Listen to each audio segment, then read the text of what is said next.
நல்லது மட்டும்தான் இருக்குது. அதை கடைப்பிடிக்கலைன்னா கெட்டது. இருக்கிறது எதுவோ அதான் வசதி. நீங்கள் எந்த நிலையில் இருக்கீங்களோ அதான் உங்களுடைய வசதி. இல்லாத வசதிகளை உருவாக்க முனையிறது. இல்லாத வசதிகளை விரும்பலாம். 3000 வருஷத்துக்கு முன்னாடியே சொல்லியிருக்கார், விரும்பியதை பார், எதை விரும்புகிறாயோ அதையே நீ பார். நம் மன ஒழுங்கு மட்டும் சரியாக அமைஞ்சிடுச்சுன்னா நம்ம விரும்பிய வாழ்க்கை இருக்குது. மனம் சபலமற்று ஓட்டமற்று ஒரு இடத்தில் நிற்கும்போது உன் தேவைகள் உனக்கு காட்டப்படும். அந்த தேவையை நீ பார்த்தா போதும். மனம் எந்த வழியில் போதோ அதை கவனிக்க தெரியணும், அதை பார்க்க தெரியணும். அதை பார்க்கும்போது அது ஓடி நின்றுடும், ஒரு இடத்துல நின்றுடும். அந்த நின்ன இடத்துல நீ விரும்பு. வீணாக போன விஷயங்களை நம்ம மனதில் வச்சிருக்கிற வரைக்கும் நமக்கு விருப்பங்களும் தோணாது, விரும்பினதும் கிடைக்காது. எண்ண ஓட்டங்களை தடுத்து நிறுத்துறது சாதாரண விஷயம் இல்லை. அதை பார்க்குறதுக்கு இங்கே தொடங்கணும். ஒரு எண்ணம் வரும்போது இன்னொரு எண்ணம் வர்றதுக்கான இடைவெளியை நீங்கள் உண்டாக்கணும். நீங்கள் அதில் பாஞ்சிட்டிங்கன்னா, ருசி கண்டிங்கன்னா நிறைய எண்ணங்கள் உங்களை அலக்கழிச்சிடும். மனம் தனியாக காது தனியாக இருக்கும்போது தான் நீங்கள் சிக்கல். என்னென்ன புரியாது. மனமும் காதும் ஒன்று இணைஞ்சிடுச்சுன்னா மனம் நின்று போச்சு. அப்போ என்ன வருதுன்றது தெரிஞ்சு போச்சு. எது கிடைக்குதோ அதை நீங்கள் முழுமனதாக ஏற்றுக்கொண்டு அதை இன்னும் எப்படி வசதி ஆக்குறதுன்னு நீங்கள் பார்க்கலாம். கோபத்தை ஆழ தெரியணும். ஒரு எண்ணங்களுக்கு இன்னொரு எண்ணத்துக்கு இடையில் நிறைய இடைவெளி இருந்ததுன்னா எண்ணம் வராமல் இருக்கும்போது நீ உனக்குள் இருக்கிறாய். சாதாரணமாக நடக்கிறத பொறுத்துக்கிறதுக்கான குணம் நம்மக்கிட்ட இல்லை. மனம் எப்படி நிற்கும்? ஒருத்தருடைய செயல்பாட்டில் குறை காணும் பொழுது அவங்கள எப்படி சொல்லணும்னு தெரியாத பொழுது தான் சண்டை வருது. அந்த மாதிரி ஒவ்வொரு நிகழ்ச்சியும் நம்ம கலந்துடுறோம், நம்ம ஒன்றாயிடுறோம். தனியாக நிற்க தெரியல. ஒன்றானதுனால ஏகப்பட்ட எண்ணங்கள் குழப்பங்கள் எல்லாம் உள்ளே பூந்து பூந்து பூந்து பூந்து போய்ட்டுருக்கோம். ஒன்றொருத்தையும் குறை பார்த்துக்கிட்டு நிறை பார்த்துக்கிட்டு நல்லா பாடுறான், நல்லா ஆடுறான், நல்லா சமைச்சிருக்கான், அதுவா இதுவா அப்படியா இப்படியா 1 கோடி எண்ணங்களை உள்ளே நுழைச்சி போட்டால் உன் மனம் குப்பை கடை ஆகிடுமா? ஆகாது. உள்ள தூய்மைன்னு என்ன அர்த்தம்? நிறைய குப்பையில் போட்டு தாளிக்காது உன் மனசை. மனம் இறக்கும் கலை. மனம் என்பது இல்லாமல் செய்திடணும். மனம் என்பது இந்த ஓட்டம் இல்லாமல் செய்துட்டுனா அது பெரும் ஆற்றலாக நமக்குள்ளே இருக்கும். அப்போ நினைக்க அது நடக்க ஆற்றலுடைய மனிதர்களாய், திராணியுடைய மனிதர்களாய், விரும்பியதை பெறக்கூடிய மனிதர்களாய் வாழணுன்னா எண்ணங்களுக்கு இடையில் இடைவெளியை அதிகமாக்குங்கள். நம்முடைய இருப்பு நிலை சுகமாக இருக்கணுன்றது யாருக்கும் விருப்பம் இல்லை. இருப்பை அதிர்வாக வச்சுக்கணுன்னா விரும்பும். நம்ம வந்தாலே நடுங்கணும், நம்ம வந்தாலே அதிரணும். சும்மா அதிருதில்லை. வழங்கப்பட்டதின் மீது அருளின் மீது நீ தாகமுடையவனாக நீ இருப்பாயானால் உன்னுடைய வாழ்க்கைக்கான வசதிகள் நான் பார்த்து கொள்கிறேன், லோகக்ஷேமங்களை நான் பார்த்து கொள்கிறேன்னு இறைவாக்கு இருக்குது. மனம் ஓய்வாக இருந்தால் எந்த வேலையும் உனக்கு சங்கடமாக இருக்காது, வேலையே சுகமாக இருக்கும். மேலாம் மக்களை பணிந்து பணிவிடை செய்து சேவை செய்து அடக்கமாக இருந்து தான் இது அறியணும்னு தான் வேதம் சொல்லுது. தேர்ந்தெடுத்தல் மனிதனுக்கு இல்லை அப்படின்னு இருக்குது. தேர்ந்தெடுக்கப்பட்ட வாழ்வும் இறைவனை நம்பி வாழ்தலும் கட்டுப்பாடும் ஒழுங்கும். கட்டுப்பாடு அப்படின்றது நம்ம அறிவுக்கு தானா, இல்லை அறிவு கடந்த நிலைக்கும் கட்டுப்பாடுன்னு ஏதாச்சும் இருக்கா? ஒழுங்கு அப்படின்னா அது நம்ம பிறக்கும்போதே ஒரு ஒழுங்கு இருந்துச்சு. அந்த ஒழுங்குக்கு திரும்பி போதா, இல்லை செயல் செய்து ஒழுங்காக மாறுறதா? அதை பற்றி சொல்லுங்கய்யா. லேசான வாழ்க்கைங்க. இப்போ இயற்கை எப்படி இருக்கோ இலகுவாக ஒரு காலை பொழுதும் மாலை பொழுதும் மாறுறது கூட லகுத்தன்மை அதுக்கிட்ட இருக்குது. இப்போ நம்மளோட வாழ்வும் அப்படி இருந்தால் நல்லாயிருக்குங்கிறது நமக்கு தெரியுது. நிறையா சமயங்களில் நம்ம அதில் இருக்கோம். அந்த லகுவான வாழ்வுக்கு நம்ம எதை கடைப்பிடிக்கணும்? இன்னொன்று அன்கான்ஷியஸ், ஃபுல்லி கான்ஷியஸ் அந்த மாதிரியான டாபிக் பற்றி முன்னாடி சொல்லியிருக்கீங்க ஒரு தடவை. ஸோ அதை பற்றி கொஞ்சம் சொல்லுங்கள். மனம் இரு முனைகளில் வாழக்கூடியது. நல்லதுலேயும் இருக்கும், கெட்டதுலேயும் இருக்கும். நல்லது மட்டும்தான் இருக்குது, அதை கடைப்பிடிக்கலைன்னா கெட்டது. சரியாக கடைப்பிடிக்கலைன்னா கெட்டது. கெட்டது வளரும். பொறுமை மட்டும்தான் இருக்குது, பொறுமையாக இல்லைன்னா பொறுமையற்ற தன்மை வந்துடும். பொறுமை மட்டும்தான் இருக்குது, பொறுமை இல்லாத தன்மைன்னு ஒன்று கிடையாது. பொறுமையாக இருக்கணும், இருக்கிறது ஒன்று தான். அப்போது பொறுமை வேண்டும், பொறுமையில் இருக்கணுன்றது இருக்க, பொறுமை இல்லாமல் இருக்கிறது கெட்டது. பொறுமை இல்லாத தொடர்ச்சியாக இருந்தீங்கன்னா வளரும், அது ரொம்ப கெட்டதாக மாறிடும். கெட்டது தான் இருக்குது, கெட்டதில் மிக கொடியது வளர்ந்துக்கிட்டே போகும். அப்போது நல்லது கெட்டது அப்படின்னும்போது நல்லது வலுவாக இருக்குது, கெட்டது வலுவாக இல்லாத கடைப்பிடிக்காத போது தானே நிகழக்கூடியதாக இருக்குது. பயிர் வச்சா களைச்செடி வர மாதிரி கெட்டது வந்துக்கிட்டே இருக்கும். அதை சரிவர நம்ம நேர் செய்யணும். அப்போ மனம் இருமுனைகளில் வாழக்கூடியதாக இருக்குது, ரெண்டுத்துலேயும் இருக்கும். இப்போ தேர்ந்தெடுத்தல் அப்படின்னும் போது நல்லது கெட்டது ரெண்டு இருக்குன்னு நம்ம முடிவு பண்ணுறோம். நல்லது கெட்டதுன்னு ரெண்டு இருக்குது அப்படின்னு முடிவு பண்ணிவிட்டு ஒன்றை தேர்ந்தெடுக்கிறோம். வசதியற்ற தன்மைன்னு ஒன்று இருக்குதுன்னு, ரெண்டு இருக்குதுன்னு சொல்லி ஒன்றை தேர்ந்தெடுக்கிறோம். இருக்கிறது எதுவோ அதான் வசதி. நீங்கள் எந்த நிலையில் இருக்கீங்களோ அதான் உங்களுடைய வசதி. அது வசதி இல்லை அப்படின்னு நம்ம நினைக்கும் போது வசதியை தேர்ந்தெடுக்கிறோம். இந்த தேர்ந்தெடுத்தல் உங்கள் மீது இல்லை. நீங்கள் இருக்கிறது உங்களுடைய இருப்பை உணர்ந்தால், இருக்கிறதை ஏற்றுக்கொள்ளும் பொழுது உங்களுக்கு என்னென்ன தேவையோ அது தானே வரக்கூடியதாகவும் வளரக்கூடியதாகவும் இருக்குதுன்றது இயற்கையினுடைய விதி. எதையுமே நம்மளால் தேர்ந்தெடுக்க முடியாது,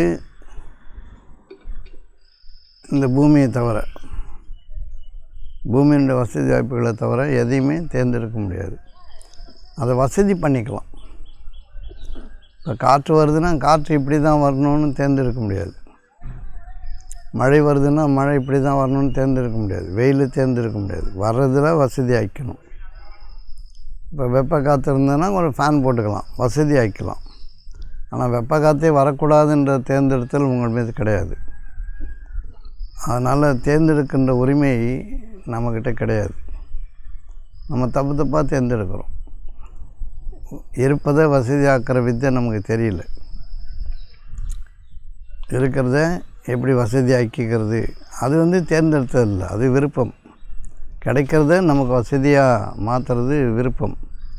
விருப்பத்தின்படி வாழலாம், அதில் எந்த தப்பும் இல்லை. மாற்றி அமைச்சிக்கலாம். ஆனால் இப்படித்தான் வரணுன்ற தேர்ந்தெடுத்தல் நம்மக்கிட்ட இல்லை. இருக்கிறது நல்லது மட்டும்தான் போது நல்லவனாக வாழணும் அப்படின்ற தேர்ந்தெடுத்தல் உங்கள் மீது இல்லை. கெட்டவனாக இருக்கக்கூடாது அப்படின்ற தேர்ந்தெடுத்தல் நம்ம மீது கிடையாது. இதுதான் நம்முடைய குழப்பமே. நான் நல்லவனாக இருக்கணும், நீ நல்லவனாக இருக்கணும்னு அவசியம் இல்லை, எதுவுமே கிடையாது. நீ இரு, நல்லது எது இருக்குதோ அதில் இரு, அவ்வளோதான். நீ நல்லவனாக இருக்கணுன்ற தேர்ந்தெடுத்தல் எப்படி நீ ஏற்றுக்கிட்ட? அதுக்கு அவசியம் இல்லைன்றது நமக்கு தெரியல. நல்ல பிள்ளையாக இருக்கணும். ஏன் நல்ல பிள்ளையாக இருக்கணும்? இருக்கிறத நல்லதை செய்ய வேண்டியதானே. இப்போது நல்லவனாக இருக்கணுன்ற தேர்ந்தெடுத்தலுக்காக நீ நல்லது செய்யணுன்றது கட்டாயமாகுது. நல்லது செய்கிறது அடிப்படை ஞானம், அடிப்படை உரிமை. நல்லது செய்யணும், அவ்வளோதான். நீ நல்லது செய்யும்போது நல்லவன்ற பேர் உனக்கு தேவையில்லை. நீ நல்லது செய்யாத இருக்கும்போது நீ கெட்டவன்ற பேர் நீ வாங்க வேணாம், அதுவே வந்துடும். கெட்டதை நீ செய்யும்போது, நல்லது செய்யாத போது அது கெட்டது. அது செய்யும்போது நீ கெட்டவன்ற பேர் தானே வந்துடும். நீ கெட்டவன்ற பேர் வலிந்து வாங்க வேண்டிய அவசியம் கிடையாது. அதுபோல் நல்லது செய்யும்போது நல்லவன்ற பேர் தேவையில்லாத ஒன்று. நல்லது செய்கிறோம், அவ்வளோதான். இப்போ எங்கே இருக்குது தேர்ந்தெடுத்தல்? 2 இருக்குதுன்னு நினச்சிட்டு ஒன்று தேர்ந்தெடுக்கிறோம். வசதியை தேர்ந்தெடுக்கிறோம். உனக்கு வழங்கப்பட்டதன் மீது வாழ்வது என்பது தான் உங்களுக்கு விதிக்கப்பட்டது. வழங்கப்பட்டதை வசதியை ஆக்கிக்கணும். அந்த வசதி தன்மை விரும்பலாம், மாற்றி அமைக்கலாம். ஆனால் அதற்கு எதிரான செயல்களில் பரபரப்பு, பொறாமை, ஆத்திரம், நமக்கு இல்லையே என்ற ஏக்கம், அதை தொடர்ந்து வரக்கூடிய கோபம், குரோதம், காமம், இதெல்லாம் உன்னை படுகொலையில் தள்ளி விட்டுடும். கஞ்சத்தனம், இதெல்லாம் உன் நிலை உணராத பொழுது நீ தேர்ந்தெடுக்கிற. நிலை உணரும் பொழுது தேர்ந்தெடுத்தல் என்பது இல்லை. உன் நிலை உணரும் பொழுது நம்ம இப்படி இருக்கிறோம், நம்ம என்ன வேலை செய்கிறோம், நம்ம இப்படி வாழணும், வாழ்ந்துட்டுருக்குறோம் அப்படின்னும் போது இருக்கிறத உனக்கு வழங்கப்பட்டதை நீ ஏற்றுக்கொள்ளும் பொழுது உனக்கு தேவையானது தானே விரிகிறது. இந்த இயற்கையினுடைய விதியாக இருக்குது. ஒரு வெப்பம் அதிகமாகும் போது மழை குளிர்ச்சியும் கூடவே வரும். அது நீ குளிர்ச்சியை தனியாக உருவாக்க வேண்டிய அவசியம் கிடையாது. வெப்பம் அதிகமாகும் பொழுது குளிர்ச்சி என்பது தானே விளையக்கூடியதாக இருக்குது, மழை என்பதும் தானே விளையக்கூடியதாக இருக்குது. அந்த மாற்றங்கள் தானே நிகழக்கூடியதாக இருக்குது. அப்போ இருப்பதின் மீது ஏற்புத்தன்மை இருக்கும் பொழுது வசதிகள் என்பது தானே விளைகிறது தவிர உன் கை கொண்டு முனைவது இல்லை. அடிப்படையில் இதை புரிஞ்சுக்கணும். வாழ்க்கையை அதிகபட்சமாக இருப்பது வசதியாகிறது எப்படின்னு தெரியாமல் வேறு வேறு வசதிகளை உருவாக்க முனையிறது. இல்லாத வசதிகளை உருவாக்க முனையிறது. இல்லாத வசதிகளை விரும்பலாம். ஒரே ஒரு சூட்சுமம்னா, நான் வாழ்க்கையினுடைய வெற்றிக்கு ஒரு சூட்சுமம் புத்தர் சொல்லக்கூடிய ஒரு வழிமுறை எப்படின்னா, 3000 வருஷத்துக்கு முன்னாடியே சொல்லியிருக்கார். விரும்பியதை பார், எதை விரும்புகிறாயோ அதே நீ பார். இதுதான் தாரக மந்திரம். உனக்கு ஒன்று வேணும்னா அதை நீ பார், போதும். அது நேர் எதிரானதை நீ ஏன் பார்க்குற? உனக்கு அது வேணுமா, அதே நீ பார். அவ்வளோதான் வாழ்க்கை. அது உன்னை அடைவதாக இருக்கிறது. உனக்கு என்ன கஷ்டம்? அதில் உனக்கு பார்க்க தெரியல, குருட்டு கண்ணு உனக்கு. உன்னுடைய எண்ணமெல்லாம் குருடாகி போய் மலடாகி போய் கிடக்குது. எண்ணத்தை சுத்தப்படுத்த தெரியல, நெஞ்சில் நேர்மை இல்லை, கசடம், அழுக்கும், கபடம், வஞ்சமும், நிராகரிப்பும் சூழ்ந்து இருக்குது. நீ விரும்புனதே உனக்கு தெரியாது. விரும்புவதை விரும்புகிறோமா இல்லை அபகரிக்கிறோமான்னு தெரியாமல் பொறாமை, ஆத்திரத்தில் இன்னொருத்தங்கக்கிட்ட இருக்குது, நம்மக்கிட்ட இல்லை அப்படின்ற வெறித்தனத்தில் தப்பான வார்த்தைகள், தப்பான சம்பாஷணைகள், பார்வைகள், நடத்தைகள், இதெல்லாம் ஒழுக்கக்கேடான நடத்தைகள் இருக்குது. எல்லாம் ஒழுங்காக தான் இருக்குது. அது கோணல் மண்ணாக இருக்கிற மாதிரி இருக்குது. ஒரு மனம் கோணல் மண்ணாக இருக்குது, ஆனால் அது ஒழுங்கு முறையில் தான் இருக்குது. அது வேலையை அது செய்யுது. எல்லாம் ஒரு ஒழுங்கில் தான் இருக்குது. நம் மன ஒழுங்கு மட்டும் சரியாக அமைஞ்சிடுச்சுன்னா நம்ம விரும்பிய வாழ்க்கை இருக்குது. விரும்பியதை பார்க்க தெரியல அப்படின்னும்போது விரும்புகிறத பார்க்குறதுக்கு மனம் இல்லை. உனக்கு ஒன்று தேவை இருக்குது, அந்த தேவையை உனக்குள்ளார பார்க்குறதுக்கான மனம் உனக்கு இல்லை. அந்த மனம் உனக்கு உன்னை காட்டும். மனம் சபலமற்று ஓட்டமற்று ஒரு இடத்தில் நிற்கும்போது உன் தேவைகள் உனக்கு காட்டப்படும். அந்த தேவையை நீ பார்த்தா போதும். அந்த தேவை உனக்கு காட்டப்படுறதே உனக்கு தெரியாது. அந்த தேவை காட்டப்படுறதே உனக்கு தெரியாதுன்னா அந்த அளவுக்கு நீ சஞ்சலமாக இருக்கிற. உன்னுடைய மனம் ஒரு இடத்துல நிற்கலை, ஓட்டமாக ஓடுது. சும்மா உப்பு சப்பில்லாத காரணங்கள்லாம் வச்சுக்கிட்டு, ஒன்றுக்கும் உதவாத ஒரு காரணங்கள்லாம் வச்சுக்கிட்டு ஒரே ஓட்டமாக ஓடி அலைஞ்சி தெரிஞ்சு நாய் மூச்சு வாங்குற போல் ஓடி ஓடி, நாய்க்கு வேலை இல்லை, நிற்க நேரம் இல்லை. அது மாதிரி ஓட்டி வருது மனது. நீ எங்கே விரும்புந்து அடைய போகிற? விரும்பியது இருக்கிறது, கேட்டது கிடைக்கும் அப்படின்னு சொன்னால் விரும்பினதை பார், விரும்பியதை மட்டும் பார். ஒரு வீடு வேணும்னா வீட்டை பார், அந்த வீட்டு வேணுன்ற வீட்டை பார். வீடுன்ற உள்ளத்தில் அந்த எண்ணத்தை நீ பார், அவ்வளோதான். விரும்பியதை பார்க்கணும். விரும்பாததெல்லாம் நீ பார்க்கறது, வெறுப்பு வரதெல்லாம் பார்க்கறது, கடுப்பேற்றுறதெல்லாம் பார்க்கறது, சின்னவங்க பெரியவங்க தெரியாமல் பேசுறது, மட்டும் மரியாதையெல்லாம் நடக்கிறது. இந்த ஒழுங்கீனங்கள் உன்னை ஏழ்மையாகவும் வறுமையாளனாகவும் நோயாளியாகவும் வம்பில் நிறைந்த வாழ்க்கையுடையவனாகவும் உன்னை வைத்துக் கொள்கிறது. இது காரணம் யார்? நீ தேர்ந்தெடுக்கிற ஒரு விஷயத்தை நீ தேர்ந்தெடுத்து அதன் மீது நீ நிற்கும் பொழுது அது சார்பாக உன்னால் வாழ முடியலன்றது நீ தெரிஞ்சுக்கணும். விரும்புவது வேறு, தேர்ந்தெடுத்தது என்பது வேறு. விரும்புவது நீ என்ன வேணாலும் விரும்பலாம். அதில் உனக்கு எது கிடைக்குதோ அதை நீ வசதியாக்கணும். எது கிடைக்குதோ அதை நீ வசதியாக்கணும். மனம் ரெண்டு பக்கமும் இருக்கிறதுனால நீ எதையா ஒன்று தேர்ந்தெடுக்கன்னு நினைக்கிற. அப்படி இல்லை.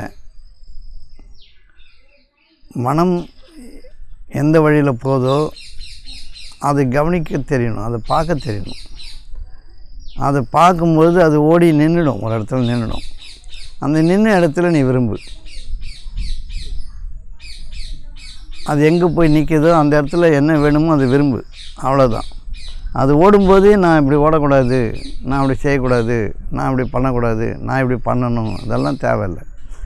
உன் மனம் ஓடுறதை நிறுத்தாத வரைக்கும் உனக்கு விருப்பம் என்பது நிறைவேறாது. மனம் ஓடுறது நிற்கணும், உனக்குள்ளே நீ நிற்கணும். நிற்காத வரைக்கும் உனக்கு நீ விரும்புறது எப்போவுமே உனக்கு கிடைக்க போகிறதில்லை. நீ விரும்பியதை பார்க்கணுன்னா மனம் இருந்தால் தான் பார்க்க முடியும். அதாவது மனம் உங்ககிட்ட இருக்கணும், ஊர் மேஞ்சின்னு இருக்கக்கூடாது. நீ விரும்பினதை பார்க்கணுன்னா மனம் உன்னிடத்தில் நிற்கும் பொழுது தான் நீ அதை கண்டு பார்க்குற. இப்போ ஒரு சத்தம் வருது அப்படின்னா டக்குன்னு மனதை நிறுத்தி தான் பார்க்குறோம். திடீர்னு ஒரு சத்தம் வருது அப்படின்னா மனம் நின்று போகுது இல்லையா? மனம் நின்று என்ன இதுன்னு மொத்தமாக நம்ம பார்க்குறோம்ல, அப்போ அதை பற்றி உணர்வு நிலை அது என்னன்னு தெரியுது இல்லை? அதுபோல் உன்னுடைய மனம் எங்கே நிற்கிறதோ அங்கே விரும்பணும். இப்போ விரும்பினதை பார் அப்படின்றார் புத்தர். விரும்பியதை பார். விருப்பமே தெரியலையே, உன் தேவையே உனக்கு தெரியலையே.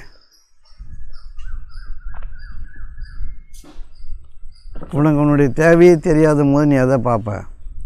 அப்போ உன்னுடைய மனம் நிற்கிற இடம் எதுன்றதை நீ முதல்ல கண்டுபிடிக்கணும், ஆழ கண்டுபிடிக்கணும். இப்போ வீணாக போனதெல்லாம்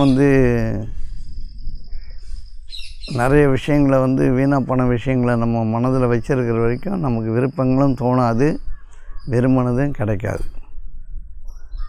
அப்போது இறை உணர்வுகளில் நிலைத்திருங்கள், இறை உணர்வுகளில் நிலைத்திருங்கள் அப்படின்னு சொன்னால், இறை உணர்வுனா என்னது? இறைவனை நம்ம பார்த்ததில்லை, அப்போ அது மௌனமாக இருக்குது. மௌனத்தில் நிலைத்திருக்கும். மௌனத்தில் நீ நிலைத்திருக்கும் பொழுது உன் மனம் நிற்குது. உன் மனம் நிற்கும் பொழுது உன் விருப்பங்கள் உங்களுக்கு காட்டப்படுகிறது. எண்ணம் உருவாகிறது, எண்ணம் உருவாகிறது, உனக்காக தொடங்குது. அதை நீ பார். என்னன்னு பார்த்தா அந்த விருப்பம் உனக்காக தானே நிறைவேறதாக இருக்கிறது. இதுதான் நம்ம வழங்கப்பட்ட வரம். இந்த வரத்தை நம்ம நாசம் பண்ணுறோம். நம்ம சாதாரணமாக நினச்சி பார்த்தா போதும். இதெல்லாம் தேவையா அப்படின்னும் போது தேவையில்லைன்றதை நீங்கள் தேர்ந்தெடுக்கிறீங்க. இது தேவையில்லை, இந்த எண்ணம் ஓடுது, இது ஓட வேண்டாம். இந்த மாதிரி எண்ணம் எனக்கு வருது, கெட்ட எண்ணம் வருது, இது வர வேண்டாம், எனக்கு ஏன் இது வருது, அந்த மாதிரி மனதை ஓட்டக்கூடாது. அப்படி உங்களால் ஒரு கட்டுப்பாட்டுக்குள்ளே வர முடியாது. அது தோன்றதை நீங்கள் அமைதியாக பாருங்கள். அது என்ன வருது அப்படின்றத நீங்கள் அமைதியாக பாருங்கள். உங்களுக்குள்ளே வந்து நீங்கள் ஈடுபட்டு அதை ருசி பார்க்கும்பொழுது தான் வந்து நீங்கள் மாட்டிக்கிறோம், நம்ம மாட்டுறோம். ஒரு எண்ணம் வர நீங்கள் தனியாக இருந்து ஒரு சாட்சியாளனா ஒரு பார்வையாளனா அதை பார்க்கும் பொழுது அந்த எண்ணம் வளர்கிறது கிடையாது. அதை நீங்கள் முயற்சி பண்ணி பார்க்கணும். யாரை பற்றியா ஒரு எண்ணம் வருதுன்னா அப்படி கொஞ்சம் நேரம் நீங்கள் அந்த எண்ணமும் நீங்கள் தனியாகி பார்த்தீங்கன்னா, ஒன்றா இடக்கூடாது, தனியாகி பார்த்தீங்கன்னா அந்த எண்ணம் வளராது. எண்ணத்தை பார்க்கும் போது அதன் மீது ஓடக்கூடாது. அப்படியே அது போட்டு அது போகிறத அப்படியே பாருங்கள், அப்படியே பார்க்கணும். அது பார்க்கும் பொழுது அது வளர்றது கிடையாது. அது உங்களை எங்கேயும் கூட்டிகிட்டு போகாது. அது எங்கே நீங்கள் வந்து அதனால் ஈர்க்கப்படும் போது அது உங்களுக்குள்ளே பாஞ்சு உங்களை கூட்டி போடும் எங்கேயாவது. எண்ணத்தை ஒரு சாட்சியாளனா ஒரு பார்வையாளனாக இருந்து பார்க்கும்போது அந்த எண்ணத்தை வந்து நீங்கள் எங்கே போகுதுன்னு பார்த்தீங்கன்னா அது வழி தெரியாமல் திண்டாடிக்கிட்டு மறைஞ்சு போய்டும். நம்ம ஒரே ஈர்ப்பில் இருக்கிறோம்.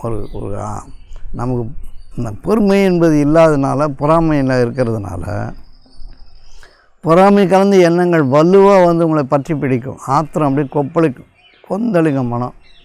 அதில் மாட்டிக்கிறான், புதைக்குழியில் விழுந்த மாதிரி விழுந்துக்கிறான், தத்தளிக்கிறான், கையை காலை ஆட்டி அவனே மூழ்கி போயிடறான். புதைக்குழியில் விழுந்துட்ட பிறகாவது கம்முன்னு கையை காலை ஆட்டாமல் இருந்தால் அந்த புதைக்குழி ஒன்று இழுக்காது. அப்போ எண்ணங்களில் கொந்தளிக்கும் பொழுது, உயிர் போகிற அளவுக்கு அவனுடைய ஆத்திரமும் கோபமும் வெளிப்படும் பொழுது அவன் சிக்கலாயிடும். அப்போது ஒரு கோபம் வருதுன்னா, கோபம் எங்கேருந்து வருதுன்றது நீ அந்த ஆணி வேற பார்க்கணும். எங்கேருந்து வருதுன்னா அது உன்னுடைய முட்டாள்தனத்திலேருந்து தான் வர முடியும், அறியாமையிலேருந்து தான் வர முடியும், உன்னுடைய ஈகோலேருந்து தான் அந்த கோபம் வர முடியும். கோபம் வருது, அவங்க வேலையை செய்கிறாங்க. உனக்கு ஒருத்தர் சரியாக வேலை செய்யலைன்னா அவர்கிட்ட போய் கொஞ்சம் இப்படி பண்ணுங்கன்னு சொல்லணும். அது முதல்ல. அவன் பண்ணுறவன் வந்து அவன் ஆத்திரப்பட்டான்னா அது அவனுடைய கேடு. அவன் அந்த ஆத்திரத்தில் செத்து ஒழுங்கி போட்டான், அதை பற்றி நமக்கு கவலை இல்லை. நம்ம ஆத்திரப்படாமல் இருக்கணும், நம்மளை தற்காத்துக்கணும். அது இப்படி மாற்றி செய்யுங்க அப்படின்னு சொல்லலாம். அதை மாற்றி செய்து அவன் புரிஞ்சுக்கிட்டு செய்தான்னா செய்யட்டும், செய்யலைன்னா அவன் கோபத்தில் அவன் செத்து ஒழிட்டோன்னு சொல்லிட்டு நீங்கள் வந்துட வேண்டியது தான். அவன் ஆத்திரம் நம்மளை ஒன்றும் பண்ணாது. நம்ம கோபப்பட்டால் தான் நம்மளை பண்ணணும். பிறருடைய கோபம் வந்து அவனுங்கள தான் அழிக்கும். அதனால் வந்து இந்த மாதிரி உணர்வுகளை வந்து நீங்கள்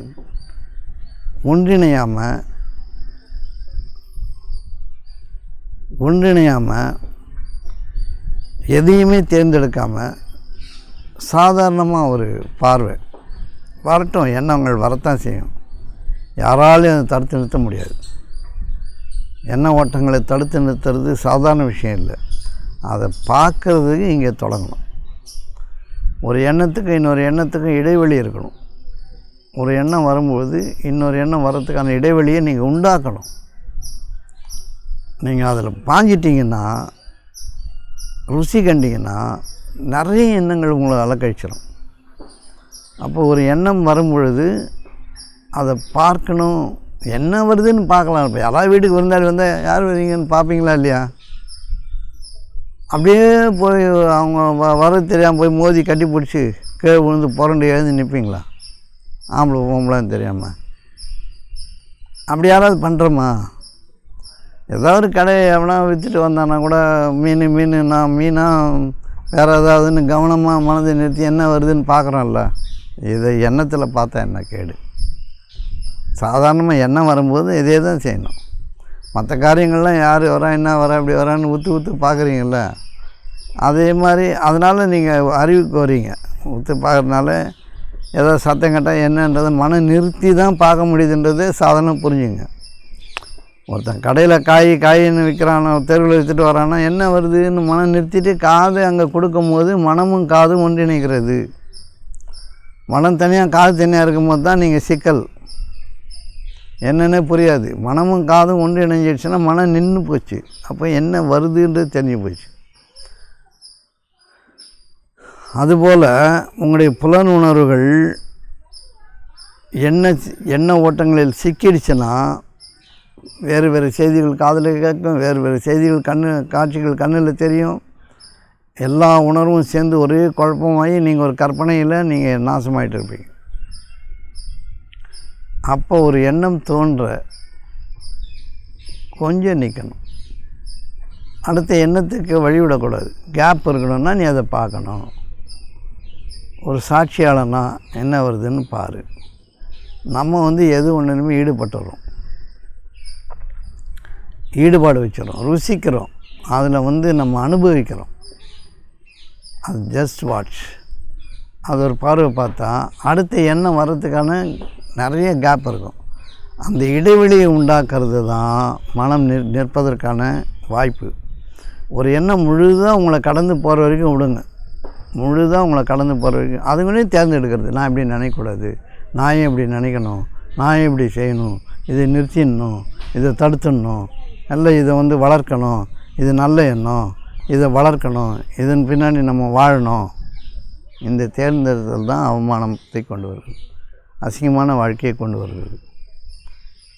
அது நல்லதும் கெட்டது வரட்டுமே, நல்லதும் போட்டும் கெட்டதும் போட்டும். விருப்பன்றது உங்கள்கிட்ட தானே இருக்குது, விருப்பம்ன்றது உங்கள்கிட்ட தானே இருக்குது. உன்னுடைய எண்ணங்கள் தோன்றும் இடமெல்லாம் பாரு. நீ எது பார்த்தியோ, எது பழகினியோ, எது கேட்டியோ, எது கூட உறவானியோ, எது சாப்பிட்டியோ, அதுலேருந்து தான் வரும்.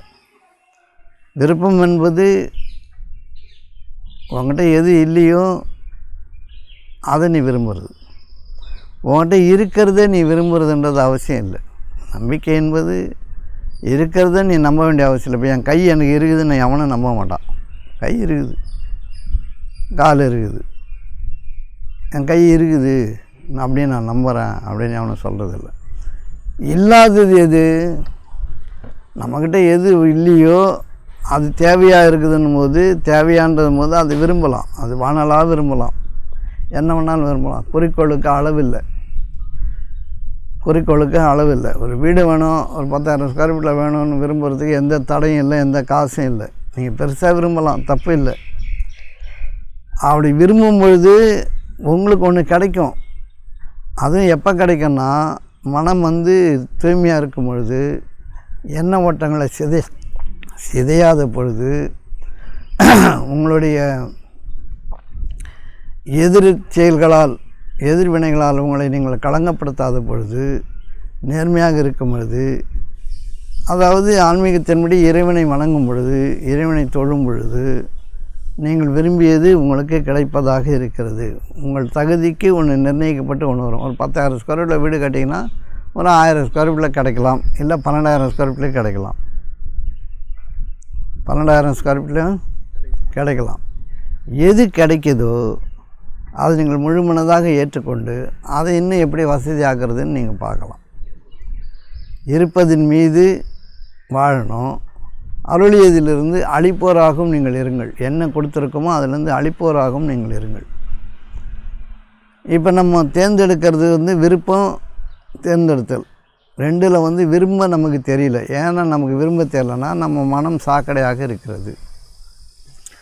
அதில் எவ்வளோ நல்லதை போட்டாலும் நீங்கள் சாக்கடை ஆக்கிடுவீங்க. ஏராளம் நன்மைகளை போட்டாலும் தான் ஓரளவுக்கு சுத்தமான மாதிரி இருந்தாலும் நன்மைகள் தடைப்படும் போது திரும்பி சாக்கடை ஆகிடும். அப்போது நல்லது கெட்டது அப்படின்றது இல்லை, நல்லது மட்டும்தான் இருக்குது. நல்லதை செய்யலைன்னா கெட்டது அதுவே கெட்டதாக இருக்கும். தூங்குறது நல்லதுன்னா தூங்காமல் இருந்தால் கெட்டது, சாப்பிட்றது நல்லதுன்னா சாப்பிடாமல் இருக்கிறது கெட்டது. இந்த 2வது பட்ச நிலைப்பாடு நம்ம உருவாக்குறோம். இருக்கிறது ஒன்று தான், அது செய்தால் நம்ம நற்செயல்களை முந்திக்கிறோம். தீச்செயல்னு ஒன்று கிடையாது, நல்லது மட்டும்தான் இருக்குது. அது செய்ய தவறும் பொழுது தீச்செயலாக காண்பிக்கப்படுகிறது. இப்போ இந்த மனம் நிற்கும் பொழுது அப்படின்னு சொன்னால், நீங்கள் எல்லா காரியங்களிலும் பொண்டாட்டி புள்ள சொந்தக்காரன் பந்தக்காரன், காசு பணம், வீடு வாசல் தோட்டம் துறவு எல்லாத்தையும் குப்பையாக அள்ளி நெஞ்சில் கொட்டிக்கிறது. எதுக்கு எடுத்தாலும் டைரக்ஷன், அங்கே நிற்காது, இங்கே நிற்காது, அங்கே போ இங்கே போ, இன்னொருத்தர் மேலே அள்ளி கொட்டுறது. நீ எங்கே நீ உன்னுடைய மனதை சாதாரண எடுத்து நிறுத்த போகிற? நீங்கள் பண்ணுறீங்களா இல்லையா? டைரக்ஷன் மேலே டைரக்ஷன் கொடுத்துன்னே இருக்கோம்ல. உனக்கு கொடுக்கலாம். கோபம் இல்லாமல், ஆத்திரம் இல்லாமல் சாதாரணமாக வழி நடத்துறது வேறு. இப்போ ஒரு கதை இருக்குது. அந்த கதை வந்து ஒருத்தர் சொன்னார். ஒரு பாம்பு எல்லாத்தையும் கடிச்சிட்டு இருந்ததுதான் குழந்தைங்கள்லாம். அப்போ அவர் வந்து அந்த பலம் வாய்ந்த அந்த மனிதன் வந்து சொன்னாராம், கட்டளையாக சொல்லியிருக்காரு, நீ அது கடிக்காது அப்படின்னு. குழந்தைங்கள கடிக்கக்கூடாது, யாரையும் கடிக்கக்கூடாது. திரும்பி கொஞ்ச நாள் கழித்து வந்து பார்த்தா பாம்பு அடிபட்டுருக்குதான். ஏன் நீ அடிபட்டுருக்கன்னு கேட்டால், நீங்கள் தான் கடிக்கூடாது, நீ எல்லோரும் என்ன அடிக்கிறாங்க அப்படின்னு. நான் கடிக்கூடாதுன்னு சொன்னே தவிர பயமுறுத்தாதுன்னு சொன்னேன்னா அப்படின்னு கேட்டாராம். அதாவது கோபத்தை ஆளத் தெரியணும். கோபம் வந்து நன்மையில் முடியணும், அதுக்கு பேர் கோபம். கோபம் வந்து ஒருத்தரை அச்சப்படுத்துதுன்னு சொன்னால் அவங்க நேர்பாதையில் போயிடுவாங்க. அவங்க நேர்பாதையில் போகணுன்றது மட்டும்தான் கோபத்துக்கான அடையாளமாக இருக்கணும். இறைக்கோபம் என்பது அழகானது. இறைக்கோபம் உங்களை சொர்க்கத்தில் நுழைக்கும், உங்களை தீங்குகளை அழிக்கும். இப்போ உனக்கு கோபம் வருதுன்னா உள்ளுக்குள்ளே உனக்கு ஆத்திரமும் உன்னுடைய வெறித்தனம் வச்சு நீ படுற கோபம் ஒன்றை மட்டும்தான் அழிக்கும். நீ எடுக்கின்ற கட்டளைகள் வந்து செல்லுபடி ஆகாது. உன் கட்டளைகளை எவனும் ஏற்றுக்க மாட்டான். கூட இருக்கிற மனைவி மக்களே உன்னை கரிச்சு கொட்டுவாங்களே தவிர உன்னை விரும்ப மாட்டாங்க. ஏன்னா உனக்கு வந்து சுயநலம் இருக்குது, தேர்ந்தெடுத்தல் இருக்குது, வெறித்தனம் இருக்குது, அவங்கள ஆளணுன்ற ஆத்திரம் இருக்குது, அவங்க இப்படி நடக்கணுன்றது எல்லாமே உன் கையில் இருக்குது. நீ சுதந்திரமாக விட மாட்ட. மனித மனங்கள் சுதந்திரத்தை தான் விரும்புது. தன் இஷ்டத்துக்கு ஒரு மேக்கப் போட்டுக்கணும், ஒரு லிப்ஸ்டிக் அடிச்சுக்கணும்னு தோணும், ஒரு நெயில் பாலிஷ் வச்சுக்கணும்னு தோணும். இதில் போய் நீ அதெல்லாம் வச்சுக்காத, அதெல்லாம் செய்யாத அப்படின்னு நம்ம வந்து ஆளுமையில் கோபத்தில் நமக்கு பிடிக்காததை திணிக்கும் பொழுது தான் நீங்கள் உங்கள் மனதை சாக்கடையால் நிரப்புறீங்க. அவங்க லிப்ஸ்டிக் அடிச்சுக்கணும்னு நினைக்கிறாங்க, அது வேண்டான்னா போய் கோபம். லிப்ஸ்டிக் என்ன தப்பு அப்படின்றத வந்து அவங்களுடைய சுதந்திரத்தில் அனுமதித்து அதுக்கப்புறம் அந்த கோபம் இல்லாமல் அந்த வெறுப்பு இல்லாமல் சொன்னால் அவங்க நிறுத்திடுவாங்க. இதெல்லாம் அனுபவப்படணும். எல்லாருக்கும் அவங்களுடைய தேவைகளை சின்ன சின்ன விஷயங்களை நீங்கள் தடுத்து இதெல்லாம் ஒழுக்கம், இதெல்லாம் கட்டுப்பாடு அப்படின்னிங்கன்னா, இப்போ நைட்டி போட்டுக்கின்னு நிறைய பேர் பாவாடை கட்டாமல் வந்துடுவாங்க. சில பெண்கள் வந்து வீட்டுக்குள்ளே நடந்துன்னு இருப்பாங்க, அவங்க வீடு அவங்கள நடந்துன்னு இருக்காங்க. இப்போ வந்து ஒருத்தர் போகிறாருன்னு வச்சுங்களேன், அவங்க வீடு அவங்க நடக்கிறாங்க. நீ வந்து அவங்க நைட்டி பாவாடை கட்டாமல் போகிறாங்க அப்படின்னு சொன்னால் நீ கண்ணை திருப்பிக்கோ, அவ்வளோதான். வேறு ஒன்றும் செய்கிறதுக்கு இல்லைங்க. அந்த பன்னடை பார் இப்படி சுற்றுது பாவாடை கட்டாமல், பைத்தியம், இதுக்கு அறிவு இருக்குதா, இதெல்லாம் இது மானமுள்ள பொம்பளையா நீ சொன்னேன்னா அவங்க வீட்டுக்குள்ளே அவங்க எப்படி இருந்துட்டு போகிறாங்க. நீ வந்து நீ அந்த வீட்டை ஆளணும்னு நினச்சா முடியுமா? இப்போ வெளியில் வராங்க அப்படின்னு சங்கடமாக இருக்குன்னா பார்வை திருப்பிட்டு போய் அது சொல்லக்கூடிய பெண்கள் இருந்தாங்கன்னா அந்த கொஞ்சம் பாரு அப்படி சொல்லிட்டு போயிடலாம். உனக்கு கோபம் வருது, ஆத்திரம் வருது, வெறித்தனம் வருது, இன்னொருத்தர் மேலே ஒரு அவங்களுடைய நடவடிக்கையின் மீது கோபம் வருது அப்படின்னு சொன்னால், உனக்கு வெறித்தனம் வருதுன்னா நீ ஒரு கோமாளின்னு அர்த்தம். நீ ஒரு கோமாளி, உன்னை நீ குலைச்சிக்கிற கோமாளி. நீ வித்தை காட்டுறவன், வித்தை காட்டி பார்க்குறவங்க வித்தை செல்லாது. அந்த மாதிரி நீ இருக்கிறவனுக்கு மனம் நிற்காது. அவன் எண்ணங்க மட்டங்களாம் பார்க்க முடியாது. எண்ணங்கள் தனியாக நம்ம தனியாக நின்று பார்க்கும்பொழுது எண்ணங்களுக்கு இடையில் கேப் வரும்போது நீங்கள் மனம் நிற்கிறது. அந்த எண்ணங்கள் எங்கே போகிறது தெரியாமல் மறைஞ்சு போயிடும், உனக்குள்ளே வராது. அது மறைந்த பொழுது அடுத்த எண்ணம் தோன்றதுக்குள்ளே ஒரு கேப் இருக்குல்ல, அந்த இடத்துல உனக்கு ஒரு படம் வரும். உன் வாழ்க்கைக்கான தேவை உனக்கு உடனே காட்டப்படும். அந்த காட்டுவதை நீ பார், அது உன்னுடைய விருப்பமாக ஆகுவதை நீ பார். அது உனக்கு வந்து கொண்டு இருக்கிறது என்பதை நீ அறிந்து கொள். நீ வரவேற்க தயாராகிடு. நல்ல எண்ணங்களில் நிறைந்து, நல்ல எண்ணம்னா எண்ணம் இல்லாமல் இருக்கிறது. இது வந்து ஹையஸ்ட்டு டெக்னாலஜி. இந்த இடத்த இந்த கேப்பை தவற விட்டால் இதுதான் சொல்ல சைக்கிள் கேப்பில் பூந்துறன்றது. அந்த சைக்கிள் கேப்புன்றது வந்து இதுதான். இந்த கேப்பில் வந்து இடுக்கமான வாசல் வழியாக உள்ளே நுழையுங்கள். இடுக்கமான வாசல் வழியாக உள்ளே நுழையுங்கள். இடுக்கமான வாசல், ஒரு எண்ணத்துக்கும் இன்னொரு எண்ணத்துக்கும் இடையில் ஒரு கேப் இருக்குது. அது ரொம்ப சின்ன கேப்பாக இருக்கும். அதில் நுழையணும், அதில் விரும்ப தெரியணும், அதில் வாழ தெரியணும். அந்த இடுக்கமான வாசலை தவற விட்டுட்டு அந்த இடுக்கத்தையும் 1000 எண்ணங்களால் நிரப்பி விட்டேன்னா முடியும். ஏன்னா மனம் என்பது எண்ணங்களால் மட்டும்தான் வாழும். மனம்னு ஒன்று வாழுதுன்னா அதுக்கு நிறைய எண்ணம், குப்பை கூடம் எல்லாம் தேவைப்படும். சாக்கடை, சந்து பொந்து எங்கே வேணால் ஏறி மேயும். அது அந்த கேப்பை அந்த உருவாக்குற அந்த கேப்பை, அந்த இடைவெளியை உருவாக்குறது தான் நம்முடைய முதற் கடமையாக இருக்கணும். ஒரு எண்ணத்துக்கு இன்னொரு எண்ணத்துக்கு இடையில் இடைவெளியை உருவாக்க தெரியணும். அந்த உருவாக்கும் மனிதனுக்கு எதிர்காலம் சொந்தம். அந்த உருவாக்க தெரியாதவன் அதிலேயே மாஞ்சு போயிடுவான், செத்துருவான். அவனை சீர்திருத்தவே முடியாது. அவன் நரகத்திற்கென்றே ஆக்கப்பட்டவன். அவன் நரகத்தை அவனே செய்து முடிச்சிடுவான். இந்த இடைவெளியை உருவாக்க தெரியணும். இதுதான் படுறமே, கஷ்டப்படுறமே, திண்டாடுறமே கொஞ்சம் சும்மா இருந்தா சும்மா இரு சொல்லற. கொஞ்சம் சும்மா இருந்தா என்ன கேடு? நீ தான் ஓடி ஓடி சாவுற இல்லை, நீ தான் உனக்கு பிடிக்கல இல்லை, உனக்கு எரிச்சல் வருதில்லை, கோபம் வருதில்லை, ஆத்திரம் வருதில்லை, உனக்கு பிரயோஜனம் இல்லைன்னு தெரியுதில்லை. நீ அடக்கி ஆண்டு பார்க்குற எதுவும் உன் பேச்சு கேட்க மாட்டேங்குது. பிள்ளைக்குட்டி கூட உன் பேச்சை கேட்காது. ஒரு நாள் எதிராக நிற்க போகுது. உன்னுடைய அடக்குமுறை, உன்னுடைய ஆளும் தன்மையெல்லாம் தப்பாக இருக்குது.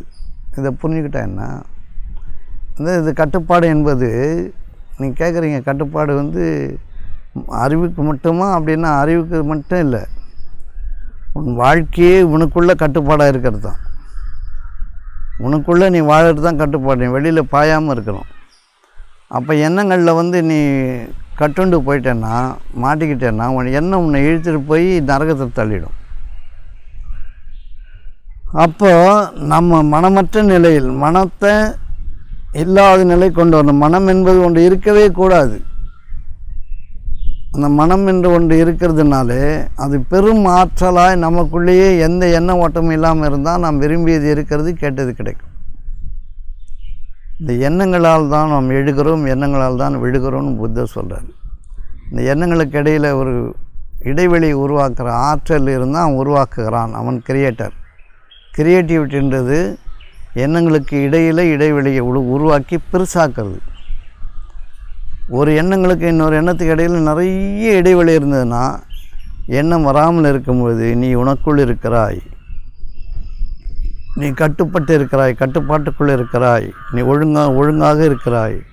நீ இருக்கும் பொழுது உன்னுடைய வாழ்க்கையினுடைய தேவைகளை இறைவன் அங்கீகரிக்கிறான், இறைவன் பார்த்து கொள்கிறான். சகல புறத்திலிருந்தும், எண்ணிராத புறத்திலிருந்தும் உனக்கு வசதிகளை ஏற்படுத்துகிறான். நீ உழைக்காமல், நீ பாடுபடாமல், சேதப்படாமல் உன் வாழ்க்கையை நீ பெற்றுக்கொள்கிறாய். இது ஒரு வரம். இதை சாபமாக்குறது நம்ம தான்ன்றது நமக்கு எவ்வளோ பேர் சொல்கிறாங்க, மாமனிதர்கள் சொல்கிறாங்க. அவங்க வார்த்தையில் சும்மா இரு, கொஞ்சம் பொறுமையாக இருன்றாங்க. அந்த பொறுமையை நம்மளால் கடைப்பிடிக்க தெரியல. உடனே இட்டு கட்டுறோம். இப்படி தான், இதனால தான் சொன்னேன், அதனால தான் சொன்னேன், அப்படி தான் நீ பேசின, இப்படி தான் நீ பேசின, இதுதான் பொருள், அதுக்கு அர்த்தம் என்ன, வேறு என்ன அர்த்தம், அப்படி தான் இருக்க முடியும்னு நீ இட்டு கட்டி உன் மனதை ஓட விட்டு கட்டுப்படுத்தி நீ கட்டுப்படவே மாட்டேன், இன்னொருத்தனை கட்டுப்படுத்துகிற. நீ முதல்ல நீ கட்டுப்படு, நீ ஒழுங்குக்கு வா. நீ உன்னுடைய மன தேவைகளை புரிஞ்சிக்க முடியுமா? உன்னுடைய மனமே ஓட்டமாக ஓடா தேயுது. நீ எங்கே இன்னொருத்தருடைய மனதை கட்டுப்படுத்துறது? இயற்கை அதன் அளவில் இப்போ வண்டு இது கிளியோ நம்ம கத்துது, பூச்சி கத்துது, அணில் கத்துது, இது நீ எப்படி கட்டுப்படுத்துவ? இது கட்டுப்படுத்த முடியாது. அதனோடு ஒத்தி செய்யணும். நீ உனக்குள் இருக்கும்போது நீ தடைப்படாமல் வாழ்வாய்.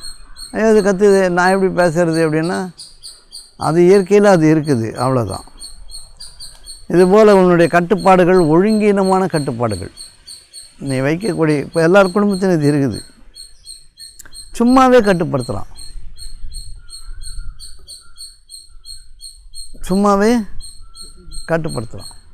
அப்போ அவங்களுடைய மன தேவைகள், இப்போ ஒரு குழந்தை இருக்குதுன்னு வச்சுங்களேன், அதுக்கு வளைஞ்சு டான்ஸ் ஆடணும்னு தோணுது, ஆட்டம் போடுது. நம்ம அந்த ஆட்டத்தை நம்ம பார்க்குறோம், அது அடிப்படை போகுது, கீழே வந்துட போகுதுன்றதில் எந்த மனக்கோணலும் இல்லாமல் ஏய் பார்த்து விளையாடு அப்படி சொல்லலாம். கொஞ்சம் கவனமாக இரு, பார்த்து விளையாடு, சும்மா ஆடாது அப்படி வேணால் சொல்லலாம். அது ஆடுறதே வெறுப்பாக இருந்துன்னு வச்சுக்கலாம்.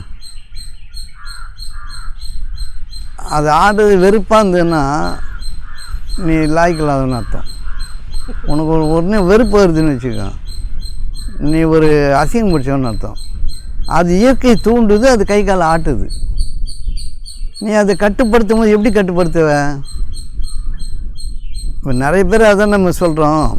இப்போ நீங்களும் உங்கள் குழந்தைங்கள படி, அதை படி, இதை படின்னு போட்டு நம்ம நசுக்கிறோம் குழந்தைங்கள. அதுக்கு திடீர்னு எழுந்து ஓடணும்னு தோணும், கத்தணும்னு தோணும். ஃபேனுக்கு முன்னாடி ஓன்னு கத்தும். ஃபேனுக்கு முன்னாடி பின்னாடி குழந்தைங்க போய் கத்தும், பார்த்துருக்கீங்களா? அது கத்தும். அதனுடைய இயற்கை தூண்டப்பட்டு அது இயங்குது. அந்த இயக்கத்தில் நீ கத்தி விட்டு ஆட்டி ரணகலமாக ஆக்கி விட்டுரும். சாதாரணமாக நடக்கிறத பொறுத்துக்கிறதுக்கான குணம் நம்மக்கிட்ட இல்லை. மனம் எப்படி நிற்கும்? மனம் எப்படி நிற்கும்? இப்போ இப்படி பார்த்தீங்கன்னா நம்முடைய தலையீடு என்பது நமக்குள்ளே இருக்கிறத விட்டுட்டு இன்னொருத்தருக்குள்ளே நுழையும் போதெல்லாம் நாம் எண்ணங்களில் சிதறுண்டு போகிறோம். நடக்கிறது ஒரு பார்வையாளனை பார்க்கும் பொழுது அதை எப்படி சீர்திருத்தணுன்ற அறிவும் ஆற்றலும் உனக்குள் பிறக்கும். அதை ஒழுங்குபடுத்தணும். அதனால் எல்லாருடைய இயற்கையும் தடுத்துடலான்னா எப்படி முடியும்? விளையாடுற குழந்தைங்க, ஆடுற குழந்தைங்க, பாடுற குழந்தைங்க, குதிக்கிற குழந்தைங்க, கத்துற குழந்தைங்க, இதெல்லாம் நீ தடுக்க முடியுமா? சும்மா ஒரு கோவம், எப்படி செய்யாது, எப்படி செய்யாது, அப்படி பண்ணாது, இப்படி பண்ணாதுன்னு அதனுடைய வேகத்தை, வீரியத்தை ஒரு கட்டுக்குள்ளே கொண்டு வரதுக்கு தான் நீங்கள் பண்ணலாம். இந்த ஒழுக்கம் கற்றுக் கொடுக்குறேன், அது கற்றுக் கொடுக்குறேன், ஒழுக்கம் இல்லாத ஒழுக்கம் கற்றுக் கொடுக்க முடியாது. அவன் கற்றுக் கொடுக்குற ஒழுக்கம் அது கேட்ட தவிர கிடையாது. பொய்யே பேசிட்டு இருக்கிறவன் பொய் பேசாதன்னு சொன்னால் அவன் விஷத்தை கக்கறான்னு அர்த்தம். பொறுமையாக இல்லாதவன் பொறுமையாக இருன்னு சொன்னான்னா அவன் விஷம் கக்கிற பாம்புன்னு அர்த்தம். அவன் அப்படி சொல்கிறதுக்கு அவனுக்கு தகுதி இல்லை. வாழாததை சொல்லுகிறான். செய்யாததை அவன் சொல்லும்போது அவன் மேலே வெறுப்பாகுது கடவுளுக்கு, எனக்கு இல்லை.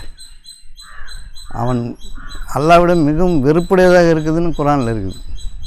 செய்யாதேன்னு சொல்லுகிறீர், அல்லாஹ்விட மிகவும் வெறுப்புடையதாக இருக்கிறது. அப்போது இந்த மன ஒழுக்கங்களை நம்ம கற்றுக்காத வரைக்கும் நம்முடைய விருப்பங்கள் நிறைவேற போகிறதில்லை. மன ஒழுக்கம் என்பது மனம் ஒடுங்கி இருப்பது, உனக்குள் இருப்பது. எதுக்கு வேகமாக ஓடுது, அது பின்னாடி ஓடி உடனே ஆத்திரத்தில் பாஞ்சு எல்லா விஷயத்தையும் தப்பாக பேசி குழப்பத்தை உண்டாக்கிறோம்ல. இப்போ கணவன் மனைக்குள்ளே ஏன் சண்டை வருது? ஒருத்தர் இணையிறீங்க, உறவாடுறீங்க, உறவாக இருக்கிறீங்க, ஒருத்தர் அனுபவிக்கிறீங்க, சண்டை எப்படி வரும்? ஒருத்தருடைய செயல்பாட்டில் குறை காணும் பொழுது அவங்கள எப்படி சொல்லணும்னு தெரியாத பொழுது தான் சண்டை வருது. ரெண்டு பேருக்குமே தெரியல, எதை எப்படி சொல்லணுன்றது தெரியல. ஏன்னா மனம் நிற்கலை. மனம் உங்களுக்கு வெளியே ஓடினே இருக்குது. வெளியே ஓடினவனுக்கு சத்து இல்லாதவன், அவன் பலகீனம், அவன் கோழை. அவனால் திறமானதை சொல்லவும் முடியாது, செயல்படுத்தவும் முடியாது. ஆத்திரத்தில் கத்துவான். அது அநாகரிகமான ஒரு செயலாக பிரபஞ்சம் பதிவு செய்யும். உடனே ஒரு குழப்பத்தை போட்டு விட்டுரும். சாகுங்க ரெண்டு பேரும், அப்படி ஆட்சியும் சாகுங்க. அப்படி அடிபட்டு முடிஞ்ச பிறகு, வெறுப்பான பிறகு ஒரு அமைதியை கொண்டு வரும். பாரு, நீ அடி வாங்கியிருக்க, சண்டை போட்டுக்கிற, இப்போயாவது ஒழுங்காக திறந்து ஒரு அமைதியை கொண்டு வரும்போது இவன் நெஞ்சில் எரிஞ்ச நெருப்பை இன்னும் கொஞ்சம் ஏற்றுவான். அந்த அம்மாவை ஏற்றிக்கும். பிரிவு வந்துடும், டிவோர்ஸ், வாழ்க்கையை பிரிஞ்சு போயிடும். அப்படி இல்லாதவங்க, வசதி வாய்ப்பு இல்லாதவங்க ஒட்டிக்கிட்டே இருப்பாங்க. ஆனால் உணர்வோடு இருக்க மாட்டாங்க. எப்போ பார்த்தாலும் வெறுப்பை கக்கிக்கிட்டு சும்மா ஒரு பம்மாத்துக்கு சிரிச்சுக்கிட்டு உள்ளன்பு என்பது கொஞ்சம் கூட இருக்காது. ஆற்றல் போயிடும். அந்த இல்லற ஆற்றலே கைவிட்டு போயிடும். குடும்பம் நடத்த தெரியாத அளவுக்கு ஆகிடும். வெறும் கட்டுப்பாடுகள், வெறும் ஒழுக்க கட்டுப்பாடுகள், இதெல்லாம் மனிதனுடைய எண்ண சிதறல்களால் ஏற்பட்டதை தவிர ஒழுக்கமுள்ள மனிதன் நினைக்க நடக்கதான். தனக்குள் அடங்கியவன் பிறரை எப்பவுமே கட்டுப்படுத்த மாட்டான். பிறரை கட்டுப்படுத்துறது வேலை கிடையாது. அவங்க விரும்புகிறத அவங்களுக்கு சாதகமாக எப்படி ஆக்கிறது, அவங்க எதில் விரும்புகிறாங்களோ அதில் எப்படி அவங்கள அழகாக அனுபவித்து அறிவுரை செய்வது, இந்த நேர்த்தியை வந்து அவன் விரும்புவான். அவன் நினைக்க நடக்கதான். இந்த தன்னொழுக்கம் இல்லாதவன் நிறைய கட்டுப்பாடு வச்சுருப்பான். தனக்குள்ளே கட்டுப்பாடு இல்லாதவன் பிறரை ஆள நினைப்பான். எதுக்கெடுத்தாலும் ஒரு ரூட் கொடுப்பான், ஒரு ரூல் போடுவான். அது நடக்காது. ஏன்னா இவன் அதில் இல்லை. இவன் பொய்மையில் சிக்கி தவிக்கிறான். இப்போ எல்லாருக்குமான விஷயம் இதுதான். எல்லோரும் இதுதான் நம்ம செய்கிறோம். சுய ஒழுக்கம் கிடையாது, சுய கட்டுப்பாடு கிடையாது, தன்னிலை அறிதல் இல்லை. நம்ம ஏற்கனவே சாக்கடையாக இருக்கிறோம். நம்ம வீசுறதெல்லாம் சாக்கடையாக போகுமா, நல்லதாக போகுமா? எது போகும், எப்படி போகும்? முதல் கோணல் முற்றும் கோணல். இப்போ இந்த கட்டுப்பாடுகள் எல்லாம் வந்து இதுதான் நான் சொல்கிறேன். உன்னுடைய ஈகோ உன் கண்ணில் உன் கழுத்தில் மாட்டேங்குதுன்னு உனக்கு தெரிய மாட்டேங்குது. கொழுப்பு கண்ணை மறைச்சிடுது. முன்னையே நீ பார்க்க முடியல. நீ இருட்டில் இருக்கிற, கார் இருள் இருக்கிற, கும் இருட்டில் இருக்கிற. உன் கையே உன்னால் பார்க்க முடியாது. தூக்கணும் உன் கையை உன்னால் பார்க்க முடியாது. ஒன்றையும் உன்னால் பார்க்க முடியாது. அவ்வளோ இருட்டு, அவ்வளோ அறியாமல். இது எல்லாம் வச்சுக்கிட்டு நீ நகரணுன்னா உன்னால் நகரவே முடியாது. நீ நகர இடம் தடுக்கும் ஒன்று. அதை நீ அவமானமாக நினச்சிப்ப. ஏற்கனவே அந்த அவமானத்தில் நீ ஊறி இருக்கிறன்றது உனக்கு தெரிய போகிறதில்ல. யாராவது சொன்னால் அவங்க என்ன அவமானப்படுத்துகிறான், என்ன அப்படி பேசிட்டான்றது. அப்படி இல்லை. நீ ஏற்கனவே அதில் தான் இருக்கிற. அதை தொட்ட உடனே உனக்கு பற்றிக்குது. தொட்ட உடனே பற்றிக்குது. இந்த மனக்கூத்து மனிதனை வந்து அசிங்கமான வாழ்க்கைக்கு அழிச்சிட்டு போகும்போது இந்த எண்ணங்களுக்கு இடைவெளி அதிகமாக்குற வித்தை உங்களுக்கு நம்ம சொல்லிக் கொடுக்குறோன்னா, அந்த ஒரு எண்ணம் வர நீ சாட்சியால் வந்து பார். ஒரு பார்வையாளனாக இரு. வரட்டும், என்ன வரும், என்ன வரத்தான் செய்யும். நல்லது கெட்டதுன்றலாம் தெரியாது. அதுக்கு அசிங்கமான எண்ணம், விருப்பமான எண்ணங்கள், அசிங்கமான எண்ணங்கள் நிறைய விருப்பமாக கூட இருக்கும். அந்த விருப்பத்தை தடை செய். நீ பார், சாதாரணம் பார். இப்போ ஏதாவது ஒரு நிகழ்ச்சி நடக்குதுன்னா இந்த நிகழ்வுகளில் நம்ம கலந்துருவோம். கல்யாணம் நடக்குதுன்னா கல்யாணத்துக்குள்ளே போய் அவன் கலந்துருவான். ஒரே சிரிப்பான், பச்சை சிரிப்பான். இப்படி கை கொடுத்துட்டு கையை பிடிக்கும்போது இன்னொருத்தன் கை பிடிப்பான். வாங்க வாங்கன்னுவான், இந்த பக்கம் வாங்க வாங்கன்னுவான். அப்படியே ஒரு கலையபுரமாக இருக்கும். அது கல்யாணத்தில் கலந்துருவான். இந்த பொம்பளைங்கள்லாம் நகைகள்லாம் போட்டுக்கிட்டு, மேக்கப் போட்டுக்கிட்டு, புடவை கட்டிக்கிட்டு போய் நின்றுன்னு இருக்கும். திடீர்னு ஏதாவது காற்றுக்கு பத்தலைன்னா தசு புத்துன்னு வச்சுட்டு வேற்று ஒழுவி அந்த கல்யாணத்தில் போய் மொத்தமாக கலந்துடுறது. கலந்துட்டு அவனை என்னை இப்படி பார்த்தாங்க, எனக்கு சாப்பாடு கொடுக்குற, என்ன வானு கூப்பிடல, என்ன வையின்னு சொல்ல, எத்தனை பிரச்சனை வருது அதில். அவனை மட்டும் அவன் சொந்தக்காரனை மட்டும் கூப்பிட்றாங்க, அம்மா என்ன உங்களான மட்டும் கூப்பிட்றாங்க. இந்த ஃபங்க்ஷனில் வந்து இவன் கலந்துடுறான். நீ என்னை பார்க்க தானே கூப்பிட்டாங்க, ஆசீர்வாதம் பண்ண தானே கூப்பிட்டாங்க. ஆசீர்வாதத்தினா நீ அழின்னு போகணும். இந்த வீட்டிலேருந்து போகும்போது ஆசீர்வாதத்தை தானே அழின்னு போகணும். அங்கே போய் உன் மேக்கப்பு, உன் நகை அலங்காரம், இதெல்லாம் உன்னை கேட்டாங்களா? உன்னை நீ அங்கே போய் எப்படி இருக்குது புடவை, எப்படி இருக்குது இது வேட்சி, எப்படி இருக்குது நகைன்னு கேட்டுக்கின்னு நீ போய் மொத்தமாக கலந்துடுற. கலந்த உடனே அந்த இடம் ஒன்று தீயாக பிடிச்சிக்குது. உனக்கு நிறைய குறை தெரியுது. கொஞ்ச நேரம் சந்தோஷமாக இருக்கும், நிறைய நேரம் வெறுப்பாக இருக்கும். அந்த மேக்கப் தூக்கின்னு சுற்ற முடியாது. ஒரு 2 மணி நேரம் இருந்துட்டு வீட்டுக்கு வந்து எப்படா கழுவும் மூஞ்சின்னு தான் தோணும். ஒரு பார்வையாளனாக போயிருந்தேன்னா அங்கே போய் ஒரு இடத்துல அமைதியாக உட்காந்துட்டு என்ன நடக்குதுன்னு பார்த்துக்கிட்டே இருந்தேன்னா உனக்கு துன்பம் இல்லை, நீ கலந்துடுற. அந்த மாதிரி ஒவ்வொரு நிகழ்ச்சியும் நம்ம கலந்துடுறோம். நம்ம ஒன்றாயிடுறோம். தனியாக நிற்க தெரியல. ஒன்றானதுனால ஏகப்பட்ட எண்ணங்கள், குழப்பங்கள் எல்லாம் உள்ளே பூந்து பூந்து பூந்து பூந்து போய்ட்டுருக்கோம். ஒன்றொருத்தையும் குறை பார்த்துக்கிட்டு, நிறை பார்த்துக்கிட்டு, நல்லா பாடுறான், நல்லா ஆடுறான், நல்லா சமைச்சிருக்கான், அதுவா இதுவா, அப்படியா இப்படியா, 1 கோடி எண்ணங்களை உள்ளே நுழைச்சி போட்டால் உன் மனம் குப்பை கடை ஆகிடுமா? ஆகாது. ஆகல. இப்போ இந்த ஃபங்க்ஷன்லாம் வந்து எப்படி போகணுன்னு நமக்கு தெரியல. நம்மளை எது கூப்பிட்டாங்க கல்யாணத்துக்கு? தம்பதி சமேதராய் வந்து ஆசீர்வதிக்க வேண்டுகிறேன்னு தம்பதி சமேதரை தானே கூப்பிட்றாங்க. மற்றவங்களாம் எதுக்கு போகணும்? தம்பதி இல்லாதவங்க எதுக்கு போகணும்? எல்லோரும் வந்திருந்து குடும்ப சமேதராய் வந்திருந்தேன்னா குடும்பத்தோடு போகலாம். தம்பதி சமேதராய்னா 2 பேர் தான் போகணும். எது கூப்பிட்றானோ அதுக்கு மட்டும் போனால் போதும். புள்ள குட்டி குழந்தை நண்டு சிண்டு இவர் சிஎம் மரத்தெல்லாம் அல்லு சில்லு இதெல்லாம் கூட்டின்னு நம்ம போகிறோன்னு வச்சுக்கோங்க. எதுக்கு போனோம்? போனேன்னா போகிறது மட்டும் பாரு. ஆசீர்வாதம்னா உன்னுடைய மனம் தூய்மையாக இருந்தால் தான் நீ ஆசீர்வதிக்க முடியும். உன்னுடைய மனம் அமைதியாக இருந்தால் தானே நீ வாழ்க நல்லா இருன்னு சொன்னால் அது நடக்கும். நீயே அசிங்கமாக துன்பத்தில் தோண்டுக்கிட்டு அவன் அப்படி பண்ணுறான் இப்படி பண்ணுறான் அங்கே இப்படி பண்ணுறாங்க இந்த கூப்பிடல வைக்கலன்னு குறையோடு இருந்தால் நீ பண்ணுற ஆசீர்வாதம் குறையாதானே ஆகும். கல்யாணத்தை குட்டிச்சோறாக்கிறது எதுக்கு போகிற? பார்வையாளனா போ. எல்லா நிகழ்வுகளையும் கலந்துடக்கூடாது. தனியாக நிற்க பழகணும். தனியாக நிற்க பழகும்பொழுது தான் அதிசயங்கள் நிகழும்.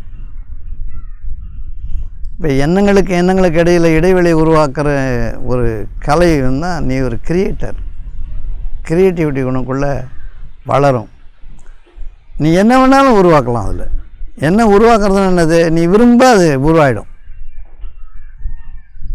நீ விரும்ப அந்த இடைவெளியில் ஒன்று நீ விரும்புதல் வேறு, தேர்ந்தெடுத்தல் வேறு. நீ சாதாரணம் விரும்பணும். ஒரு வீடு வேணும், பாய்ஸ் கார்டனில் ஒரு வீடு வேணும். நீ ஏன் தேர்ந்தெடுக்கிற? ஒரு வீடு வேணும், அது அமேசான் காட்டில் கூட இருக்கட்டுமே, உனக்கு என்ன பிரச்சனை? உனக்கு நீ அங்கே போய் வாழறதுக்கு தகுதி கொள்ள வந்தா நீ? உனக்கு அங்கே கிடைக்குது, நீ போ. ஒரு வீடு வேணும், பாஷான ஏரியாவில், ஹாஸ்பிட்டலு பக்கத்தில், மார்க்கெட்லாம் பக்கத்தில் தடிக்கு விழுந்தால் சினிமா தேட்டரில், நிறைய ஜனம் இருக்கிற இடத்துல நீ என்ன தேர்ந்தெடுக்கிற? உனக்கு நிம்மதி இருக்குமா? நீ தேர்ந்தெடுத்தது கிடைக்கும். உனக்கு உன்னுடைய குப்பை கோலத்தோடு சேர்ந்தே கிடைக்கும். நீ ஹாஸ்பிட்டல் பக்கத்தில் இருக்கணுன்னே நீ ஹாஸ்பிட்டலுக்காக நடந்துன்னே இருக்கணும். மார்க்கெட்டு பக்கத்தில் இருக்கும், நீ விரும்புகிற காய்கறி கிடைக்காது. நீ ஒரே சங்கடத்துலேயும் ஒரு வெறுப்பான மனநிலையில் தான் நீ தேர்ந்தெடுக்கும் போது வாழ முடியும். கேளு, வாழ்வதற்கு ஒரு வீடு. அது எங்கே அமையுதோ அங்கே போ. எங்கே அமையுதோ அங்கே போ. நீ வாழ்விடங்களை வசதியை தேர்ந்தெடுக்காது. வாழ்விடங்கள் கிடைக்கும் பொழுது வசதி ஆக்கு. இப்போ நம்ம இதுக்குள்ளே வந்தோம், இது காடு, ஆளாரவமற்ற பூமி, மனுஷ வாசனை வேண்டாதவங்க இங்கே வாங்குவான்னாங்க ஒரு அம்மா. என்ன மனுஷா வாசனை வேண்டாதவங்க அப்படின்றவங்க இங்கே வரலாம் அப்படின்னு என்னை பார்த்து சொன்னாங்க. நான் வந்தேன். வரும்பொழுது இந்த இடம் ஆளாரவமற்ற தான் இருக்குது. ஒரே காக்கை கூட இங்கே இருக்காது, ஏன்னா அழுக்க இல்லை, காக்கை நிறைய இருக்காது. இப்போ நம்ம வந்த பிறகு இலக்கெல்லாம் சாப்பாடு இது போட்டோடனே காக்கை வந்துடுச்சு. அணில், குருவி, குயில் இது கூட நம்ம தனியாக வந்துட்டோம். இந்த இடத்த வசதியாக்கணும். இந்த இடத்த வசதியாக்கும்போது என்னை சுற்றி வசதிகள் நிறையுது. நகை கடை வேணுமா பக்கத்தில் வந்துடுச்சு, துணி கடை வேணுமா பக்கத்தில் வந்துடுச்சு, சினிமா தேட்டர் வேணுமா பக்கத்தில் வந்துடுச்சு, எல்லாமே என்னை நோக்கி வந்துடுச்சு. பஸ் ஸ்டாண்டும் பக்கத்துலேயே வந்துடுச்சு, ஆட்டோ வந்துடுச்சு, எல்லாம் என்னை நோக்கி. ஆனால் நான் தனியாக இருக்கிறேன். எல்லாம் என்னை சுற்றி வசதிகள் உருவாகுது. இது தானே நடக்குது. அப்போ இந்த வாழ்விடங்கள் எனக்கு காட்டப்படும் பொழுது, சிட்டியில் நமக்கு அவ்வளோ பெரிய இடம் இருந்தது, அதை விட்டுறக்கூடாது. எப்படியாவது மாய்மாலம் பண்ணி ஜாலக் பண்ணி அதை எப்படியா அபகரிச்சிடணும். நம்ம இங்கே இருந்தால் தான் வசதியாக இருக்கும். எவ்வளோ பெரிய இடத்துல நம்ம இருந்தோம், நீங்கள் பார்த்துருக்கீங்களா? அப்போ அந்த இடம் என்னை பிடிச்சிருச்சுன்னா வாழ்வு என்னை கை விட்டுருவேன்.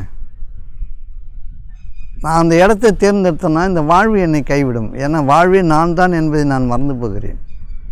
அப்போ அந்த இடம் வசதியாக இருந்தது, எல்லோரும் வந்திருந்தாங்க, கிளாஸ் கேட்குறது ஈஸியாக இருக்கும். நம்ம காட்டுக்குள்ளே போயிட்டோம்னா எப்படி வரும், ஏது வரும், இந்த சிந்தனை இருந்திருந்தால் இந்த சிறப்பான வாழ்க்கை இருக்காது. இந்த நேர்த்தி போயிடும். ஒரு சின்ன விஷயம்னால 100 யோசிக்கிறான், 100 தடவுறான். அது அப்படி இருக்குதா, இது இப்படி இருக்குதா, இது மாதிரி இருக்குதா, அது மாதிரி இருக்குதா. என்ன தேர்ந்தெடுத்தல் வேண்டி கிடக்குது உனக்கு தான் வக்கு இல்லையே, கிடைக்கிறத வாழ வேண்டியது தானே. நம்மளை தான் துரத்துறாங்கல்ல, காலி பண்ணுன்றாங்க.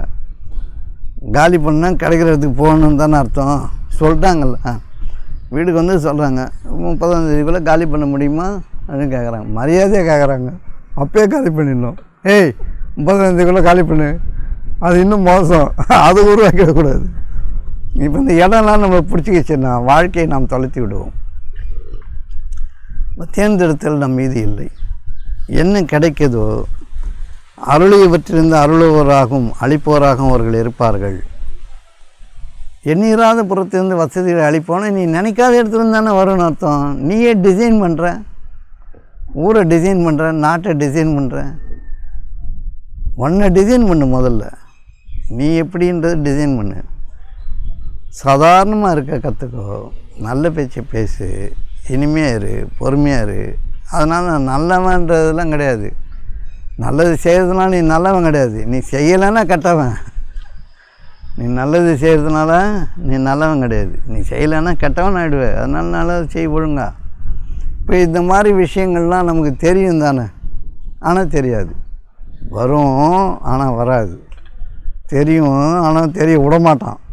தெரிஞ்சாலும் ஒத்துக்க மாட்டான். புரியுதா உங்களுக்கு?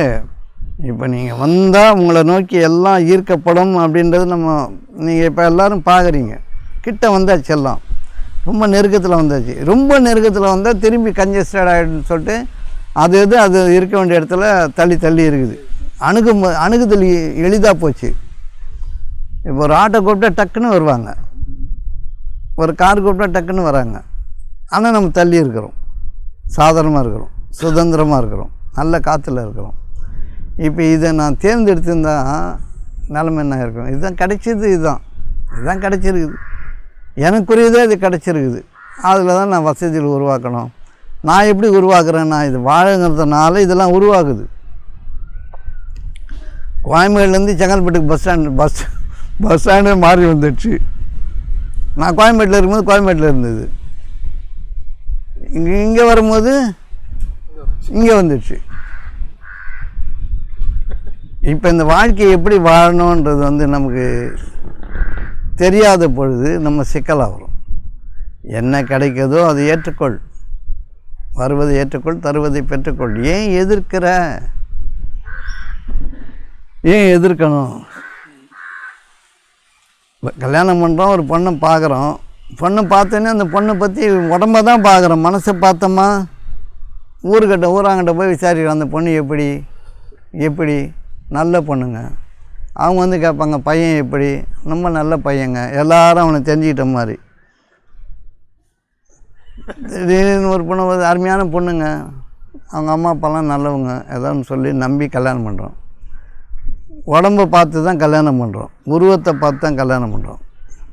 கை நல்லா இருக்கா, மூக்கு நல்லா இருக்கா, நாக்கு வாய் நல்லா இருக்கா, எல்லாத்தையும் பார்த்து கல்யாணம் பண்ணுன்ட்டு உள்ளகிற மனசு எப்படி இதுன்னு பார்க்கறது இல்லை. இந்த உடம்பை பார்த்து கல்யாணம் பண்ணி வந்து வச்சுட்டு அவங்களுடைய வாயை பார்த்த உடனே அவங்க கொஞ்சம் ஏற்றி பேசினா போதும், கொஞ்சம் உங்களை சத்தமாக பேசினா போதும், நீங்கள் மொத்தமாக ஆளணும்னு நினைப்பீங்க, அது முடியாது. அவங்களும் அப்படி தான், மாப்பிள்ளை நல்லா இருக்கார், அமைதியான ஆளையெல்லாம் நம்பி வருவாங்க. கொஞ்சம் நேரத்தில் தெரிஞ்சிடும், 2-3 நாளில் தெரிஞ்சிடும். அவங்களுடைய குண இயல்புகள் கொஞ்சம் தெரியும். உடம்பை எப்படி ஏற்றுக்கிட்டே மனசையும் அப்படி ஏற்றுக்க வேண்டியது தானே. அந்த உடம்புக்குள்ளே தானே அந்த மனசு இருக்குது, அந்த மனசு இருக்குது. நீ உடம்பை ஏற்றுக்கிட்டல, மனதையும் ஏற்றுக்கிட்டா என்ன? நீ உடம்பை தேர்ந்தெடுக்கிற, மனதை விட்டுற. மனம் இஷ்டத்துக்கு ஒரு 8 மணி வரைக்கும் தூங்கி பழகிருக்காங்க அம்மா வீட்டில். இங்கே 6 மணிக்கெலாம் எழுந்துக்கலன்னொடனே அந்த உடம்பு தானே எழுந்துக்கல. நைட்டெல்லாம் அந்த உடம்பு கூட தானே இருந்தேன். காலையில் அது எழுந்துக்கலன்னு விட வேண்டியது தானே. உடனே கட்டுப்பாடு சட்டத்திட்டெல்லாம் போட்டு, இது குடும்பம், இது வீடா, இது வாசலா, இது இப்படி படுத்து கிடக்கிறேன் அப்படின்னு சொன்னால் நைட்டெல்லாம் அந்த உடம்பு ஏற்றுக்கிட்ட. நீ காலையில் ஏற்றுக்க மாட்டேற. தேர்ந்தெடுத்தல் மீது இல்லை. இப்போ இந்த கட்டுப்பாட்டுக்கெல்லாம் எப்படி பாருங்கள், நீ உடம்பை பார்த்து ஒத்துக்கிட்ட. உடம்புக்குள்ளே தான் அந்த மனமும் இருக்குது. அந்த மனம் வெறுப்பாயிடுது. இப்போ மனசை பார்த்து நீ ஒரு 300 வருஷம் காதல் பண்ணணும். ஒரு 300 வருஷம் அப்படியே லவ் பண்ணி பார்த்து அது மனம்லாம் அறிஞ்சு கல்யாணம் பண்ணோன்னா உன் கல்யாணம்லாம் ஆகாது. உனக்கு 3 ஆமாம், 300 வருஷம் லவ் பண்ணி பார்க்கணும். அது எப்படி பேசுது, எப்படி நடந்துக்குன்னு பார்த்தா அப்போ கூட ஒரு மண்ணாங்கட்டியும் வழங்காது. ஒரு பொம்பளையுடைய மனதையோ ஒரு ஆம்பளையுடைய மனதையோ புரிஞ்சுக்கிறதுக்கு என்ன வித்தை யாருக்கிட்டையுமே கிடையாது. அவங்க இன்றைக்கி ஒரு நிமிஷத்தில் கடலை குடிக்கிறவங்களா இருப்பாங்க, ஒரே நிமிஷத்தில் விஷத்தை கக்கிறவங்களாம் இருப்பாங்க. அது எப்படி மாறும்னு தெரியாது. அதனால் தேர்ந்தெடுத்தல் மீதி இல்லை. வந்துதா வாழ், வசதி ஆக்கிக்கோ, பொறுமையாக இருந்துக்கோ, பொறுத்துக்கோ, சகிச்சுக்கோ, சரியாக பண்ணு. உடம்பை விரும்புகிற நீ மனசை விரும்பக்கூடாதா? உடம்பு மட்டும் நல்லா பிடிக்குது இல்லை, நம்ம மனசை பிடிச்சா என்ன? நீ உடம்பை நல்லா அனுபவித்து கொஞ்சம் மனம் கசந்து இருக்கணுன்னே அடிக்கிற, துன்புறுத்துகிற. 2 பேரும் அந்த மாதிரி காரியங்கள் செய்கிறாங்க. இப்போ தேர்ந்தெடுக்கிறீங்கல்ல, தேர்ந்தெடுத்தல் மீதி இல்லை. இருக்கிறத வாழ். என்னான கட்டுப்பாடு போடுறீங்க, எவ்வளோ ஒழுக்க கட்டுப்பாடுகள் விதிக்கிறோம். ஆனால் ஒன்றும் இல்லாத நம்ம இருக்கிறோமா? ஒன்றும் இல்லாத நம்ம இருக்கிறோமா? செய்யாதேன்னு சொல்லுகிறீர். இறைவனிடம் மிகவும் வெறுப்புடையதாக இருக்கிறது. இப்போ இந்த கேப்பை உருவாக்குறதுக்கு எண்ணெய் அப்படியே லாப்ஸ் ஆகிட்டே இருக்குது, ஒன்று மேலே ஒன்று விழுந்துக்கிட்டே இருக்குது, ஓடிக்கிட்டே இருக்குது. நீ எண்ணெய் எங்கே நிற்கிறேன்னு உனக்கு தெரில. இப்போ ஒரு மாடிப்படியை தொடர்ந்து ஏறிக்கினே இருப்பியா? மூச்சு வாங்காது? வாங்காது. ஒரு மலை ஏறிக்கினே இருப்பியா? கொஞ்ச நேரம் நிற்க மாட்டியா? அது மாதிரி எண்ணங்கள் நிற்க மாட்டிங்களா? அது மாதிரி கொஞ்ச நேரம் எண்ணங்களை நின்னா என்ன கேடுன்றேன். ஓடினே இருக்கிறீ, சாகிற வரைக்கும், கடைசியில் போய் பாதாளத்தில் விடுற வரைக்கும் ஓடுறிய. அப்போ நின்னா என்னன்றது கேள்வி நீ தான் எழுப்பணும். உனக்குள்ளே நீ தான் எழுப்பணும். ஏன் இப்படி ஓடுறோம்? நம்ம ஒன்றுத்தையும் சாதிக்கலையே, யாருக்குமே நம்மளால் எந்த பிரயோஜனமும் இல்லையே, நம்ம யாருக்கும் எந்த நன்மையும் செய்யவே இல்லையே, நமக்கே கூட நன்மை இல்லையே. இது தெரியுமா தெரியாதா? தெரியணும். கொஞ்ச நேரம் நின்று ஆசுவாசப்படுத்திக்கிட்டு ஒரு எண்ணங்கள்லேருந்து கொஞ்சம் ஜஸ்ட்டு விலகணுன்னா எண்ணத்தை பார்க்கணும். அந்த பார்க்கும் பொழுது அது வலிவு இழக்கிறது. நல்லதோ கெட்டதோ எது வந்தாலும் நீ தள்ளி நின்று பார், அப்படியே அது வலுவிழக்கும். அது போக்கிடம் இல்லை. எண்ணத்துக்கு நீங்கள் மட்டும்தான் அது போக்கிடும். உங்களுக்குள்ளே மட்டும்தான் அது வரும். இன்னொருத்துக்குள்ளே போகிறது உங்களுக்கு தெரியாது. நீங்கள் ரிசப்டாராக இருந்தீங்கன்னா உங்களுக்குள்ளே பூந்து உங்கள் நாடி நரம்பு ரத்த ஓட்டம் மண்டை கண்டை எல்லாத்தையும் சதைச்சி சின்னாபனமாக்கி விட்டுரும். அந்த அழையா விருந்தாளியை நீ அழைக்கிற அவன் அது வழிப்போக்கான். அவன் யார்? எண்ணெய் ஒரு வழிப்போக்கன் போயிட்டே இருக்குது. அவனை கூப்பிட்டு உள்ளே சொருகிறது இருக்குது பாரு, நீயே ஆழகால விஷத்தை அள்ளி குடிக்கிற மாதிரி. அது கேப் விடு. விரும்புதல் வேறு, எண்ணங்களில் சிக்கிறது வேறு. விரும்புதல் என்பது நீயாவது அந்த இடைவெளியில் உருவாக்குகின்ற ஒரு மாபெரும் அதிசயம். அது நீ விரும்பலாம், நீ விரும்பி அதை உருவாக்க முடியும் என்பதை நீ அறிந்து கொள். உன்னையே நீ அறிவாய், உன்னையே நீ அறிவாய். நீ உன்னை தெரிஞ்சுக்கோ, உனக்கு என்ன வேணும்னு தெரிஞ்சுக்கோ, நீ யாருன்னு தெரிஞ்சுக்கோ, யாருன்னு கேளு, என்னன்னு கேளு. கொஞ்சம் பொறுமையாக இரு, எண்ணங்களில் சிக்கிடாது.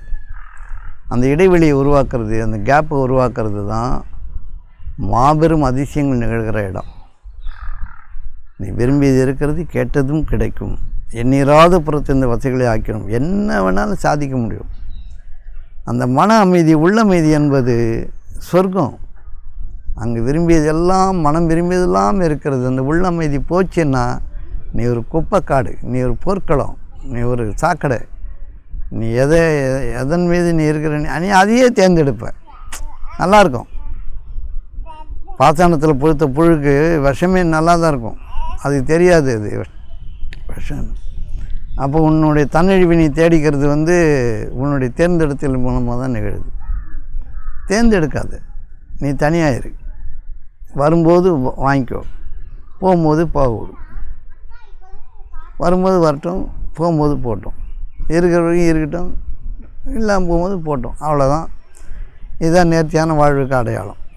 இப்போ எப்படி புரியும் இது? இப்போது கட்டுப்பாடு அறிவுக்கா? அறிவுன்னு ஒன்று இருந்தால் நீ அதில் சிக்கலாகாமல் இருக்கணும். அறிவு என்பது மனம் தெளிவாக இருக்கிறது தான் அறிவு. மனம் தூய்மையாக இருக்கிறது.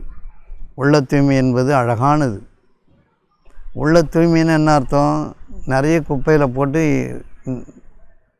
தாளிக்காது உன் மனசை. சும்மா கேப் விடு. கொஞ்ச நேரம் மனம் இல்லாமல் இருக்குது. மனம் இல்லாமல் இருக்கிறது தான் ஆற்றல். மனம் இருந்தால் மனதுக்கு தீனி வேணும், ஊர்க்கதை வேணும், பொறாமை வேணும், ஆத்திரம் வேணும், நல்லது வேணும், கெட்டது வேணும், எல்லாம் இருந்தால் தான் மனம் இருக்கும். மனம் இறக்கும் கலை. மனம் என்பது இல்லாமல் செய்திடணும். மனம் என்பது இந்த ஓட்டம் இல்லாமல் செய்துட்டுனா அது பெரும் ஆற்றலாக நமக்குள்ளே இருக்கும். அப்போ நினைக்க அது நடக்க. இந்த ரசவாதம் நமக்குள்ளே நிகழ்த்தணும். இதுதான் நான் அதிசயங்களை காண பண்ணுவேன். இப்போ உனக்குள்ளே நிற்கிற வித்தை நமக்கு எவ்வளோ சொல்லிக் கொடுத்தாலும் இது மண்டையில் ஏற மாட்டேங்குது. நமக்கு நிறைய பேர் சொல்லிக் கொடுக்குறாங்க, எண்ணங்களை பாருங்கள், சாட்சியாக இருங்க, அதுவாக இருங்க. இது சொல்லாத யாராக இருக்காங்களா? ஆனால் அவங்க இருக்கிறாங்களான்னு தெரியல. சொல்கிறவங்க இருந்துட்டாங்கன்னா சொல்கிறது நிறைவேறும். இப்போ இந்த வாழ்க்கையை எப்படி வசதியாக்குவது அப்படின்னா அது உன்னால் தான் முடியும். இந்த வாழ்க்கையை எப்படி நாசமாக்குவது அது உன்னால் தான் முடியும். நீ ரெண்டுமே பண்ணலாம். ஒன்று வசதியாக்கலாம், இல்லை நாசமாக்கலாம். அமைதியாக்கலாம், இல்லை கலவரமாக்கலாம். ரெண்டும் உன்னோட கொண்டு தான் இருக்குது. ஏன்னா நீ தேர்ந்தெடுக்கிற. நீ தேர்ந்தெடுக்கும் போது நீ என்ன வேணால் செய்திருவ. நீ விரும்பும் பொழுது நீ தேர்ந்தெடுக்கலை, நீ விரும்புகிற. விரும்புதல் என்பது வேறு, தேர்ந்தெடுத்தல் என்பது. விரும்பும் போது ஒரு பெரிய தோட்டம் விரும்பினேன்னா ஒரு சின்ன குடிசை கிடைக்கலாம், ஒரு சின்ன இடம் கிடைக்கலாம். அதை நீ தோட்டமாக மாற்றுறதுக்கான அறிவு உனக்கு இருக்குது. அங்கே வேலை செய்யணும், அங்கே நீ கடமை ஆற்றணும். அது தோட்டமாக உருவாக்கலாம், சின்னதை பெருசாக்கலாம். எண்ணிராத புறத்திலிருந்து வசதிகள் வரும் என்பதை நம்ம அறிஞ்சிருக்கணும். அப்போ மன நேர்த்தி என்பது தான் வாழ்க்கை. மன நேர்த்தி என்பது மனம் இல்லாதிருத்தல். மனம் என்று ஒரு பொருள் இல்லாதிருத்தல், அதை ஆற்றலாக ஆக்கி கொள்ளுதல். மனதாக ஆக்காமல் சக்தியாக மாற்றிக்கணும். சக்தியாக மாற்றிக்கும் பொழுது யாராவது ஒன்று சொல்கிறாங்க, ஒரு மாதிரி இருக்குங்க உடம்பு அப்படின்னா சரியாயிடும் போ அப்படின்னா சரியாயிடும். ஏன்னா நீங்கள் மனதால் சொல்லலை, சக்தியை நீங்கள் பங்களிக்கிறீர்கள். இப்போ 2-3 பேர் பேசுகிறாங்க, எனக்கு இப்படி இருக்குதுங்க, கொஞ்சம் நேரம் இருமா, லைனில் இருமா, கொஞ்சம் நேரம் நான் என்னுடைய சக்தியெல்லாம் நான் நிலைத்திருக்கும் பொழுது அவங்களுக்கு டிரான்ஸ்மிட் ஆகிடும். உடனே சுகப்பட்டது போல் அவங்க உணர்கிறாங்க. இந்த சுகம் எனக்கு நீங்கள் உங்களை நான் உடனே பார்க்கணும், இது அதிகம். கிடச்ச உடனே சரி இறைவன் நன்றின்னு சொல்லிட்டு போயிடணும். சரி வாங்க அப்படின்னு சொல்கிறோம். இப்போ இந்த மன ஆற்றலை வெறும் ஆற்றலாக மாற்றி வச்சுக்கிறது தான் சொர்க்கம். அதை மனமாக மாற்றும் பொழுதெல்லாம் நீங்கள் நரகத்துக்கு போகிறீங்க. மனம்னு ஒன்று இருந்ததுன்னா அது நல்லது கெட்டது ஊர்க்கதை எல்லாம் அதுக்கு தீனி தேவையாக இருக்கும். தீனி தேவையில்லாத பொழுது நீங்கள் மனமாக மாற்றினா அது தீனி கொடுக்கணும். ஆற்றலாக வச்சுக்கிட்டு அது தீனி தேவையில்லை. அது நிறைய விஷயங்களுக்கு நம்ம செலவு செய்ய முடியும். வானளாவு வாழ்க்கையை கண்டுபிடிக்க முடியும்.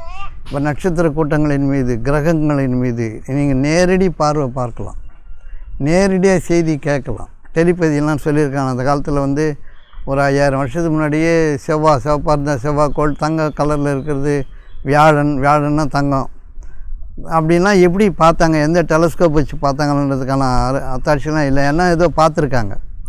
அப்போ மனதை ஆற்றலாக்கி வைக்கிறவங்க எங்கே வேணாலும் பயணம் செய்கிறாங்க, எதை வேணாலும் பார்க்குறாங்க, எதை வேணாலும் உருவாக்குறாங்க. மனதையே ஆக்கிட்டாங்கன்னா அது வீணான கதைகளில் மேய்ந்து அது வீணாகவே போயிடும் கடைசியில். புரியுதா உங்களுக்கு? இப்போ எப்படி இந்த வாழ்க்கையை நீங்கள் வாழணும்? ஆற்றலுடைய மனிதர்களாய், திராணியுடைய மனிதர்களாய், விரும்பியதை பெறக்கூடிய மனிதர்களாய் வாழணுன்னா எண்ணங்களுக்கு இடையில் இடைவெளியை அதிகமாக்குங்கள். ஒரு எண்ணம் வருது, வரட்டும், பாரு, சும்மா பாரு, அப்படி உடனே அதில் ஈடுபட்டு இந்த எண்ணம் இந்த ஆள் வரான், இந்த ஆள் அந்த மூஞ்சி பாரு, அந்த ஆளுக்கு சரியில்லைன்னு ஒரு எண்ணம் வரும். அப்படி தான் தொடங்கும். லூஸு வரான் பாடுறான், அவன் லூஸு அப்படின்னு தொடங்கும். அந்த எண்ணத்தை பார்க்கலாம். லூஸுன்னு ஆரம்பிக்குது இல்லை, எப்படி லூஸு நம்ம உடனே அதில் அவன் எப்படி நடக்கலாம் பாரு, எப்படி உட்காரான் பாரு, அப்படி இல்லாமல் சும்மா அந்த எண்ணத்தை மட்டும் அப்படியே ஓட விடணும். ஓட விட்டால் அது போக்கடம் தெரியாமல் மறைஞ்சிரும். அக்செப்ட் பண்ணிட்டு யாரும் இல்லை. ஆமாம், அது அழைப்பார் இல்லை, அழைப்பார்னாலும் அது காண போயிடும். இப்போ வரும்போதே ஒரு கருத்துருவாக்கத்தில் நீ வாழ்ந்திருந்தாலும் ஒரு மனிதனை பற்றி கருத்துருவாக்கம் எண்ணத்தை உருவாக்கமே இல்லையா? இப்போ திடீர்னு வந்து யாரோ ஒருத்தர் வராங்கன்னு வச்சுங்க, உங்களுக்கு யார் அப்படி தான் தோணுமே தவிர நாய் வந்திருக்கு பேய் வந்திருக்குது அப்படின்லாம் தோணாது, மூஞ்சப்பாரெலாம் தோணாது. இப்போ அறிந்ததுலேருந்து தானே எண்ணம் வருது. நீங்கள் என்ன தெரிஞ்சுக்கிட்டீங்களோ அதுலேருந்து தானே உங்களுக்கு எண்ணம் வருது.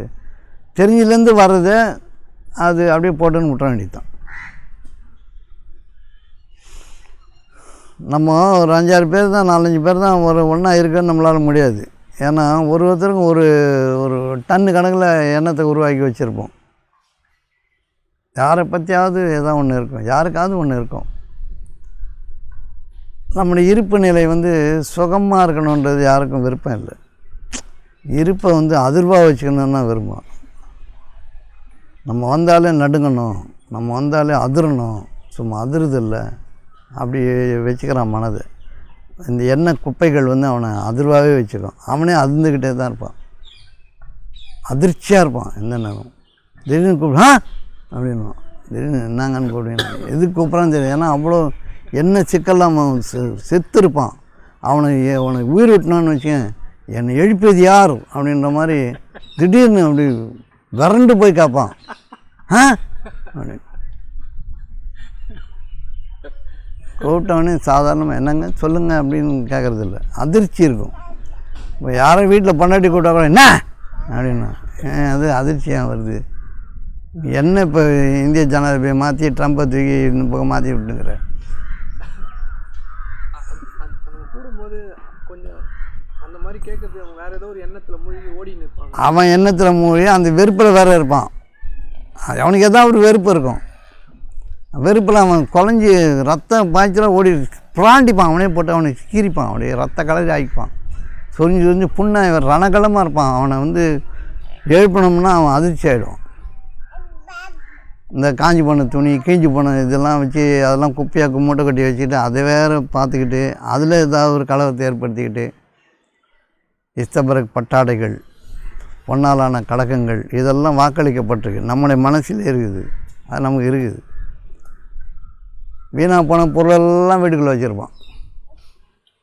ஆணி, இரும்பு, தகடு ஏதாவது ஒன்று வீணாக போனதெல்லாம் அந்த வீட்டுக்குள்ளே இருக்கும். வீணாக போனது இருக்கும்போது நீ வீணானவன் தானே இருப்ப. நீ உயர்ந்த ரகமான எண்ணங்கள் உனக்குள்ளே இருந்ததுன்னா உன் வீட்டுக்குள்ளே உயர்ந்த ரகமான பொருட்கள் வர்றதுக்கு வாய்ப்பை நீ உருவாக்குற, வரும். அவர்கள் வீட்டின் முகடுகளையும் வாயில்களையும் தங்கத்தாலும் வெள்ளியாலும் ஆக்கியிருப்போம், அவர்கள் சமுதாயமாக ஆகிவிடுவார்கள் என்பது இல்லையானால். நம்ம ஒரு சமுதாயமாக இருக்கிறோம், நம்ம மனமே ஒரு சமுதாயமாக தான் இருக்குது. யார் வேணால் எழுந்து ஆடுறான், யார் வேணால் நம்ம மனதில் பூந்துடுறான். ஏற்ற வீட்டுக்காரன், பக்கத்து வீட்டுக்காரன், அவன் இவன் தோளான் வைப்பான், எல்லாம் உள்ளே பூந்து ஒரே டான்ஸ், ஒரே ஆட்டம்.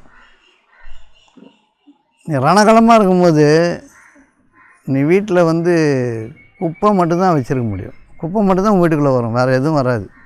அழுக்கு டப்பா, அழுக்கு பாத்திரம் இதெல்லாம் வந்து வர்றதுக்கு காரணம் மனம் கலவரமாக இருக்கத்தான். இதெல்லாம் வந்து பத்திரமா பற்றி பாதுகாத்துக்கும்போது எப்போ உயர்ந்த ரகமான வாழ்க்கை வரும்னா நெஞ்சு நேர்த்தியாக இருக்கும் பொழுது, எண்ணம் இல்லாது இருக்கும் பொழுது, உள தூய்மையோடு நீ இருக்கும் பொழுது எண்ணீராத புறத்திருந்த வசதிகள் வந்து அடையும். இது இறைவனுடைய வரம், இது எல்லோருக்குமானது. அதையெல்லாம் ஞாபகம் வச்சுங்க. மேலே கீழெல்லாம் கிடையாது. எல்லோருக்கும் எப்படி சூரியன் வருதோ, எல்லாருக்கும் எப்படி காற்று வருதோ, அதே மாதிரி இந்த வாழ்க்கையும் எல்லோருக்குமானது. தடை செய்கிறது நம்ம தான், தடை செய்கிறது நம்ம தான். நிறைய குறைபாடுகள், குற்றங்கள், கட்டுப்பாடுகள், கட்டளைகள், அடக்குமுறைகள், நம்பிக்கை என்பது சுத்தமாக கிடையாது, நல்லன் என்பது சுத்தமாக கிடையாது. இது இப்படி இருக்கும்போது இந்த வாழ்க்கையை எப்படி நீங்கள் வந்து சுகமாக வாழ முடியும்? நீங்கள் என்ன கேள்வி கேட்டீங்க? லேசான வாழ்க்கை தான். எண்ணங்களுக்கு இடையில் வந்து இடைவெளியை நீங்கள் அதிகமாக்க இடுக்கமான வாசல் வழியாக உள்ளே நுழைஞ்சிடணும். இயேசு அதானே சொன்னார், இடுக்கமான வாசல் வழியாக பரலோக சாம்ராஜ்யத்தில் நுழையுங்கள். அதுக்கு இடுக்கமான வாசல் தான் இருக்குது. ஆனால் உலகம் அவ்வளோ நெருக்கடியாக தான் உன்னை காட்ட. நீ கொஞ்சம் சும்மா இருந்து இடைவெளி அதிகமாக உன்னுடைய பயணம் எளிதாகிறது. விரும்பியதை அடைகிறாய். சுலபமாக தான் இருக்குது வாழ்க்கை. நம்ம தான் அதை ஒத்துக்கிறது இல்லை. காற்று இப்போ லேசாக தான் வருது, லேசாக தான் இருக்குது எல்லாம். இந்த வெட்ட வெளி லேசாக தான் நம்மளை விடுது எல்லாத்தையும். அகழ்வாரை தாங்கும் நிலம் போல் தம் இகழ்வாரை தாங்கும் இகழ்வார் பொறுத்தல் தலை. அது மாதிரி நம்ம காயப்படும் பொழுதெல்லாம் நம்ம ஈகோ தான் காயப்படுது தவிர உன்னை தனியாக காயப்படுத்த யாராலையும் முடியாது. ஒரு மனிதனை காயப்படுத்துறதுக்கான வாய்ப்பு யாருக்குமே கிடையாது. உன்னுடைய ஈகோ உனக்குள்ள நாசமாக விஷமாக இருக்கிற வரைக்கும் நீ நாசமாயிடு. உன் ஈகோ தான் வலிக்குது, நீ வச்சிருக்கிறது தான் உனக்கு வலிக்குதே தவிர உன்னை சுகப்படுத்துறதோ காயப்படுத்துறதுக்கோ வெளியில் எதுவுமே கிடையாது. இதுதான் புரிதல், இதுதான் உணர்தல். உன்னை சுகப்படுத்தவோ நாசப்படுத்தவோ வெளியில் எதுவுமே கிடையாது. நீ மட்டுமே சுகமாக இருக்கலாம், நீ மட்டுமே நாசமாகலாம். அது உன்னுடைய சுதந்திரம். நீ எதை வேணால் தேர்ந்தெடுத்துக்கோ. வாழ்க்கை அதன் போக்கில் நீ ஏற்றுக்கிட்டேன்னா வழங்கப்பட்டதன் மீது அருளின் மீது நீ தாகமுடையவனாக நீ இருப்பாயானால் உன்னுடைய வாழ்க்கைக்கான வசதிகள் நான் பார்த்து கொள்கிறேன், லோகக்ஷேமங்களை நான் பார்த்து கொள்கிறேன்னு இறைவாக்கு இருக்குது. உன் உலக தேவைகளை நானே நிறைவேற்றுகிறேன் அப்படின்னு இறைவாக்கு இருக்குது. நீ எங்கே தேடுற? உழைக்கிறேன், கஷ்டப்படுறேன், நேரமே இல்லாமல் ஓடுறேன். சும்மா பேனை எடுத்து இப்படி எழுதிட்டு மலையை உடைக்கிறவன்லாம் வேலை செய்கிறான், பேனை எடுத்து எழுதுறவனும் வேலை செய்கிறான். எல்லாம் வேலை தான். நீ உழைக்கிறேன்றது எங்கே இருக்குது? நீ ஓய்வாக இல்லைன்றது தான் உன்னுடைய உழைப்பாகுது. மனம் ஓய்வாக இருந்தால் எந்த வேலையும் உனக்கு சங்கடமாக இருக்காது, வேலையே சுகமாக இருக்கும். மனம் ஓய்வு இல்லாத பொழுது இன்னும் ஒரு சின்ன வேலை சொன்னால் கூட உன்னால் முடியாது. ஏன்னா உன் மனம் ஓய்வாக இல்லை. புரியுதா உங்களுக்கு?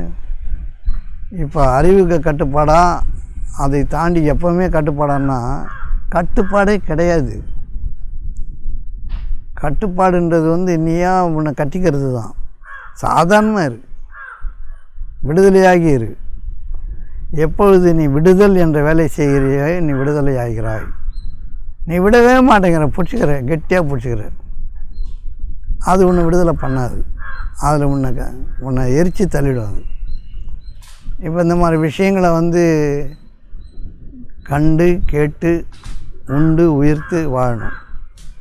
மேலாம் மக்களை பணிந்து பணிவிடை செய்து சேவை செய்து அடக்கமாக இருந்து தான் இது அறியணும்னு தான் வேதம் சொல்லுது. நீ உன்னுடைய திறமையை காட்டி அறிவை காட்டியாலும் நீ இதை கற்றுக்க முடியாது. நீ எவ்வளோ திறமைத்தாலியாக இருந்தாலும் அறிவாளியாக இருந்தாலும் உனக்கு பணிதல்னு ஒன்று இல்லைன்னா பிரபஞ்சம் உன்னை ஏற்றுக்காது. அது தன்னுடைய பங்களிப்பை தராது. அப்படியே கிடைச்சதையும் கணக்குப்படி கொடுக்கும், கணக்கு தீர்த்துடும். பணிந்தும் பணிவிடை செய்தும் அறிந்து கொள். இப்போ வசதிக்கு வாழுறீங்களா? வசதியை உங்கள் வசதி தான் நீங்கள் வாழ்வீங்க. உங்களுக்கு நல்லது கேட்குற மாதிரி இருக்கும், உங்கள் ஈகோ முழிச்சிக்கிச்சுன்னா அப்படி எதிராக திரும்புவீங்க. தெரிஞ்சவங்க என்ன பண்ணுவாங்கன்னா சரி அவனுக்கு தெளிஞ்சு வரட்டும்னு விட்டுருவாங்க. இதே தெரிஞ்சும் தெரியாதவங்கன்னு வச்சுங்க, அவன் சாபம் விட்டுருவான். அவன் ஏதாவது அவனுக்கு எதுனா ஆனால் தான் நல்லாயிருக்கும், அப்போ தான் அறிவு வரும்னுவான். அவனுக்கு எதுனா ஆனால் தான் அவனுக்கு அறிவு வரும். அப்படின்னும்போது இவன் யார்? இவன் சொல்கிறவன் யார்? இவன் ஒரு கோமாளி, இவன் என்னமோ இப்போ மொத்த அறிவில் முயற்சி இருக்கிற மாதிரி சொல்கிறான். ஒரு மனிதனை சபிக்கிறான்னால அவன் தகுதி இல்லாதவன் தானே. அவன் தப்பாக தான் செய்கிறான், திரும்பி அவன் சரியாகி வரட்டுமே அப்படின்ற எண்ணம் வலுக்க தான் அந்த வாழ்வு உனக்கு வழங்குவதாக இருக்கிறது. அவன் பண்ணுறதுக்கு அவன் சரியாக மாட்ட போகிறான் பாரு. மாட்டினா தான் அவனுக்கு தெரியும், அவன் புத்தி வருவான்வான். பட்டாதான் புத்தி வரணும். இவர்கள் அழிக்கும் சக்தி உடையவர்கள். ஆக்கும் சக்தி உடையவன் கோபம் வரும், அந்த கோபத்தை அவன் செலுத்தும் பொழுது அவனை சரியாக்கிடும். அது சரியாக்கிடும். அந்த அழகான மனிதர்களுடைய கோபத்தை கூட வம்பாக பார்க்குறான்னு வச்சுக்க, அவன் அழிவின் விளிம்புக்கு போயிடுவான். இப்போ மேலாம் மனிதர்கள் இப்போ சாண்டெல்லாம் கோபப்படும் போது என்னை அடிக்கலாம் செய்வாங்க. எனக்கு அவங்க மேலே பணிவு தான் அதிகமாச்சே தவிர நான் அது தெரியும் எனக்கு. அது அவங்க என் மீது உள்ள கருணையினால் தான் என்னை அடிக்கிறாங்க. வசூல் கூட என்னை அடிக்க வந்திருக்கிறாரு. அந்த கருணையை தான் நான் பார்த்தேனே தவிர என்னுடைய ஈகோ அங்கே இல்லை. ஈகோ சுத்தமாக நாசமாக போன பிறகு தான் அவங்களுடைய கருணை புரிஞ்சுது. நீ ஈகோ வச்சுக்கிற வரைக்கும் நீ இட்டுக்கட்டுற, நீ அப்படி பேசுன, நீ இப்படி பேசுன, இதுக்காக அப்படி சொன்ன, நீ இப்படி நடத்துகிற, அப்படி நடத்துகிற, இதெல்லாம் தேவையா? பிடிக்கலன்னா போய் தொலை, அவ்வளோதானே. இப்போ நீங்கள் இருக்கிறீங்க, சொல்கிறேன் செயலை பேம்பர் போடாதீங்கன்னா போடுங்க, இல்லை போடாமல் போய் தொலைங்க, அது உங்கள் இஷ்டம். ஆனால் அந்த குழந்தைக்கு எதுவும் வரக்கூடாதுன்னு நான் நினைக்கணும்ல. நீங்கள் பட்டா தான் திருந்து வாங்கணும், அந்த குழந்தையெல்லாம் படும். நீங்கள் நான் போடாதன்னா நீங்கள் போடுறீங்க, சரி. அந்த இது அவங்களுடைய செயல்பாடுகள் அவங்க மன தகுதிக்கு போடுறாங்க. உடனே நாசமாக போயிடு, நீ நான் சொன்ன பேச்சு கேட்கல, இந்த ஈகோ உனக்கு எதுக்கு? சரி, அவங்க காரணமாக போடுறாங்க, சரி கொஞ்சம் சரியாகட்டும், அந்த குழந்தைக்கு பாதிப்பு இல்லாமல் இருக்கட்டும். அப்படி இல்லை நம்ம போக முடியும். இப்போ என்னுடைய கோபமே வரமாக மாறணுமா சாபமாக மாறணுமா? ஃபர்ஸ்ட் ஃப்ளோர்லாம் என்னை ரொம்ப துன்புறுத்தலாக பேசியிருக்காங்க, துன்புறுத்தலாக பேசுவாங்க. ஆனால் அது எனக்கான வரம்ன்றது எனக்கு தெரிஞ்சதுனால தான் நான் இந்த வாழ்க்கையை லேசாக்க முடிஞ்சது. என்னுடைய ஈகோ இருந்திருந்தால் உங்களுக்கு கோவம் வருது, சொல்லும் போது கோவம் வருது, ஆத்திரம் வருது, பார்க்க முடியுது. அது வரமாக்க தெரியல உங்களுக்கு, நீங்கள் சாபமாக்குறீங்க. வரமாக்க தெரியணும். அப்போ மாமனிதர்கள் கடிந்து கொள்ளும்பொழுது அது உனக்கு வாழ்வாகுமே தவிர உன்னுடைய அழிவாக அது மாறாது. அத்தகைய மனிதர்கள் கூட நல்லடியார்கள் கூட்டத்தில் வாழ்ந்து பழகணும்ல. இருந்த இடத்தை கெடுப்பான் குருன்னாங்க. ஜோசியத்தில் இருந்த இடத்தை கெடுப்பான் குரு. குரு 12 இருந்தானா 12 கெடுத்துருவானா, 8 இருந்தால் 8 கெடுத்துருவானா. இப்போ இருந்த இடத்தை கெடுப்பான் குரு. இப்போ குருக்கிட்ட வந்தீங்கன்னா நீங்கள் எங்கே இருக்கிறீங்களோ அந்த இடத்த கெடுத்துருவான். உன்னுடைய ஈகோவை அழிக்காமல் விட மாட்டான். உனக்குள்ளே உன்னை தள்ளி நீ ஒரு குருன்றதை காட்டாத வரைக்கும் விட மாட்டாங்க. அப்போ நீ அழிய தயாரில்லாத போது நீ எங்கே வாழ்வை பெற்றுக்கொள்வாய்? விதைக்கப்பட்ட விதை அழியும் பொழுது தான் மரமாக வளருது. அது ஆயிரக்கணக்கான விதைகளை உற்பத்தி பண்ணுது. இதெல்லாம் இயற்கையுடைய போக்காக இருக்குது. உனக்கு எந்த ஈகோ, நாசமாக போன ஈகோ வச்சுட்டு நீ எப்படி வாழ? புரியுது? அதெல்லாம் சாதாரணமாக வாழ வேண்டிய வாழ்க்கையை சாக்கடையாக்கி வாழுதுன்றது சுகமாக இருக்குது. சுகமான வாழ்க்கை நம்முடைய வரம். இருக்கிறது நல்லது மட்டும்தான். நல்லது செய், அதனால் நீ நல்லவன் கிடையாது. வேலை செய்யுது, என்ன இருக்குதோ அதை செய், தன்னிலை அறிந்து இரு. இதுதானே முக்கியமான விஷயம். லேசான வாழ்க்கைக்கு அடித்தளம் எது? அப்போ எண்ணங்களின் இடைவெளியை உருவாக்குதல். எண்ணத்துக்கூடயே போய் சிக்கலாகிடாது. நீ நெருக்கத்தில் யாரை வச்சுக்கிறியோ அவங்கள பற்றி எண்ணம் தான் உனக்கு வரும். நீ யாரும் அதிகம் சிந்திக்கிறியோ அவங்கள பற்றி எண்ணம் தான் வரும். புரியுதா உங்களுக்கு? அந்தந்த மனிதர்களை அவங்கவுங்களுடைய சுதந்திரத்தில் அனுமதித்து அவங்க செய்கிறது தப்பாயிடுன்னு சொன்னால் நல்லுணர்வோடு அவங்க மேலே கோவப்படுங்க, சீருங்க, தப்பு இல்லை. ஆனால் ஆத்திரமும் வெறித்தனமும் தான் உன்னை அழிக்காமல் விடாது. நீ கொள்ளுகின்ற ஆத்திரம் கோபம்லாம் உன்னை மட்டும்தான் அழிக்கும், வேறு யாரையும் அழிக்காது. பிரபஞ்ச பேராற்றல் உன்னை தவறான மனிதனாக நரகத்துக்குரியவனாக பதிவு செய்யும். நீ கோபப்படுறதுனால எந்த கோபம் யாரையும் உன்னை தாக்கிடாது. உன்னை நரகத்துக்குரியவனாக பதிவு செய்திடும். அந்த நரகத்துக்குரியதையே உனக்கு தரும். இப்போ நல்லா பார்த்துங்க. விரும்புவது இருக்கிறதுன்னு என்ன அர்த்தம் தெரியுமா? நீ எண்ணங்களை இடைவெளி ஏற்படுத்தி உன்னுடைய நிஜமான விருப்பத்தை நீ பார்த்துட்டேன்னா, நீ இப்போ ஒரு பைக் வாங்கணும்னு என் விருப்பத்தை பதிவு பண்ணேன்னா உன் கண்ணில் வெறும் பைக்காக தான் படும். எல்லா இடங்களையும் பைக் முன்னாடி ஓடிக்கிட்டே இருக்கும். காருக்கு ஓடுறதுலாம் தெரியாது, வெறும் பைக் முன்னாடி. எண்ணங்களை சரியான இடத்துல பதிவு பண்ணிட்டேன்னா அது உனக்கு நெருக்கமாகிற காலத்தை நெருக்கமாக கொண்டு வந்துடும். அதை பற்றியே உன்னுடைய காட்சிகள் தெரியும். நீ அதை பெற்றுக்கொள்ளும் காலம் நெருங்கி விட்டது என்று பொருள். நீ தப்பாக பதிவு பண்ணேன்னா உனக்கு அங்கலாப்பு இருக்குமே தவிர 1000 பைக்கை நீ சோதிப்ப. யாத்திரை இப்படி இருக்குது, அது இப்படி இருக்குது, இது இப்படி இருக்குது, கோண்டா என்னென்ன பைக் பேர்லாம் இருக்குது. எல்லா பைக்கும் போட்டு பேப்பர் வாங்கி வச்சுன்னு எழுதின்னு இருப்பான். அவனை அடையவே மாட்டான். அது வரவே வராது அவனுக்கு. அவன் பைக்கை நினச்ச பிறகு அவனுக்குரிய வண்டி அவனுக்கு வரும், அதன் மீது அவன் வாழ்வான், அதன் மீது அவன் வசதியை காண்பான். புரியுது உங்களுக்கு?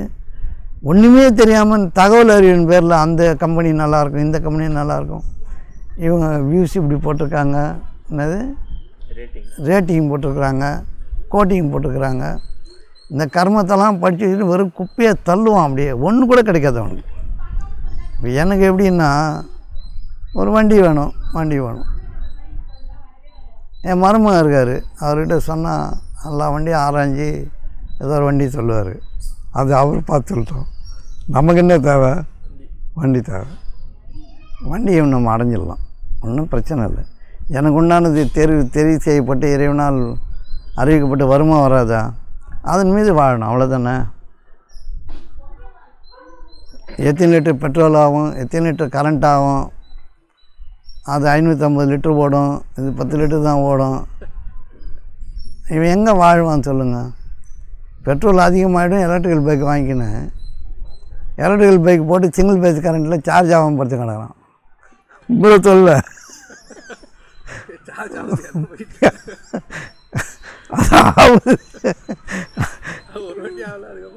பெட்ரோல் ஆனால் எது வசதியோ அது வாழணும் இல்லை, வசதியானது நம்மக்கிட்ட வந்த வாழணும் இல்லை, வசதி உருவாக்கணும் இல்லை, தேர்ந்தெடுக்கிறது. உனக்கு தகுதின்னு ஒன்று இருந்ததுன்னா தானே வரும், தேர்ந்தெடுத்தல் மீதி இல்லை. இதுதான் லைஃப். சாதாரணமாக அடைய வேண்டியதை அப்படியே தடி எடுத்து அடித்து கடித்து பிடிங்கி கீழே விழும்போது பால் படத்தை உடஞ்சி போகுது. அப்போ என்ன தத்துவம் என்ன, இன்றைக்கி என்ன நம்ம தெரிஞ்சுக்கிறோம்? எண்ணங்களுக்குள்ளே இடைவெளி உருவாக்குங்க. இந்த இடைவெளி இடுக்கமான வாசல் வழியாக உள்ளே நுழைஞ்சிருங்க, சொர்க்கத்தில் நுழைஞ்சிருங்க. இது நல்லா தானே இருக்குது. இப்போ நம்ம எவ்வளோ தப்பு செய்கிறோமா இல்லையா? சும்மா இருக்குது தெரியல, சும்மா இருந்தால் வாழ்க்கை லேசாக தான் இருக்குது. ஒரே பரபரப்பு, அங்கலாப்பு, வாழ்க்கையை கஷ்டமாக்கிறோம். அதனால் நேர்த்தியான உள்ளம் வேணும்னு கேளுங்க, சாதாரணமாக இருக்கணும்னு கேளுங்க. உங்களுக்கு இருக்கிற ஆத்திரம்லாம் உங்களுக்கு மட்டும்தான் சாவடிக்கும், அது யாருக்கும் பிரயோஜனம் இல்லை. யாரையாவது ஆத்திரப்படுத்தினீங்கன்னா அவங்களுடைய சாபமும் உங்களை வந்து சேர்ந்து சாவடிக்கும். அதனால் அந்த மாதிரி விஷயங்கள்லாம் விட்டு விலகி நல்ல பேச்சு பேசுங்க, நேர்த்தியாக பேசுங்க, அறிவுள்ளவங்க போல் பேசாதீங்க, அறியாதவர்களைப் போல பேசுங்கள். அது ஆசீர்வதிக்கப்பட்ட பேச்சாக இருக்கும். ரொம்ப தெரிஞ்ச மாதிரி பேசக்கூடாது. எதையாவது வாழணும், அதை சொல்லணும், வாழாத சொல்லக்கூடாது. இறைவன் போதுமானவன்.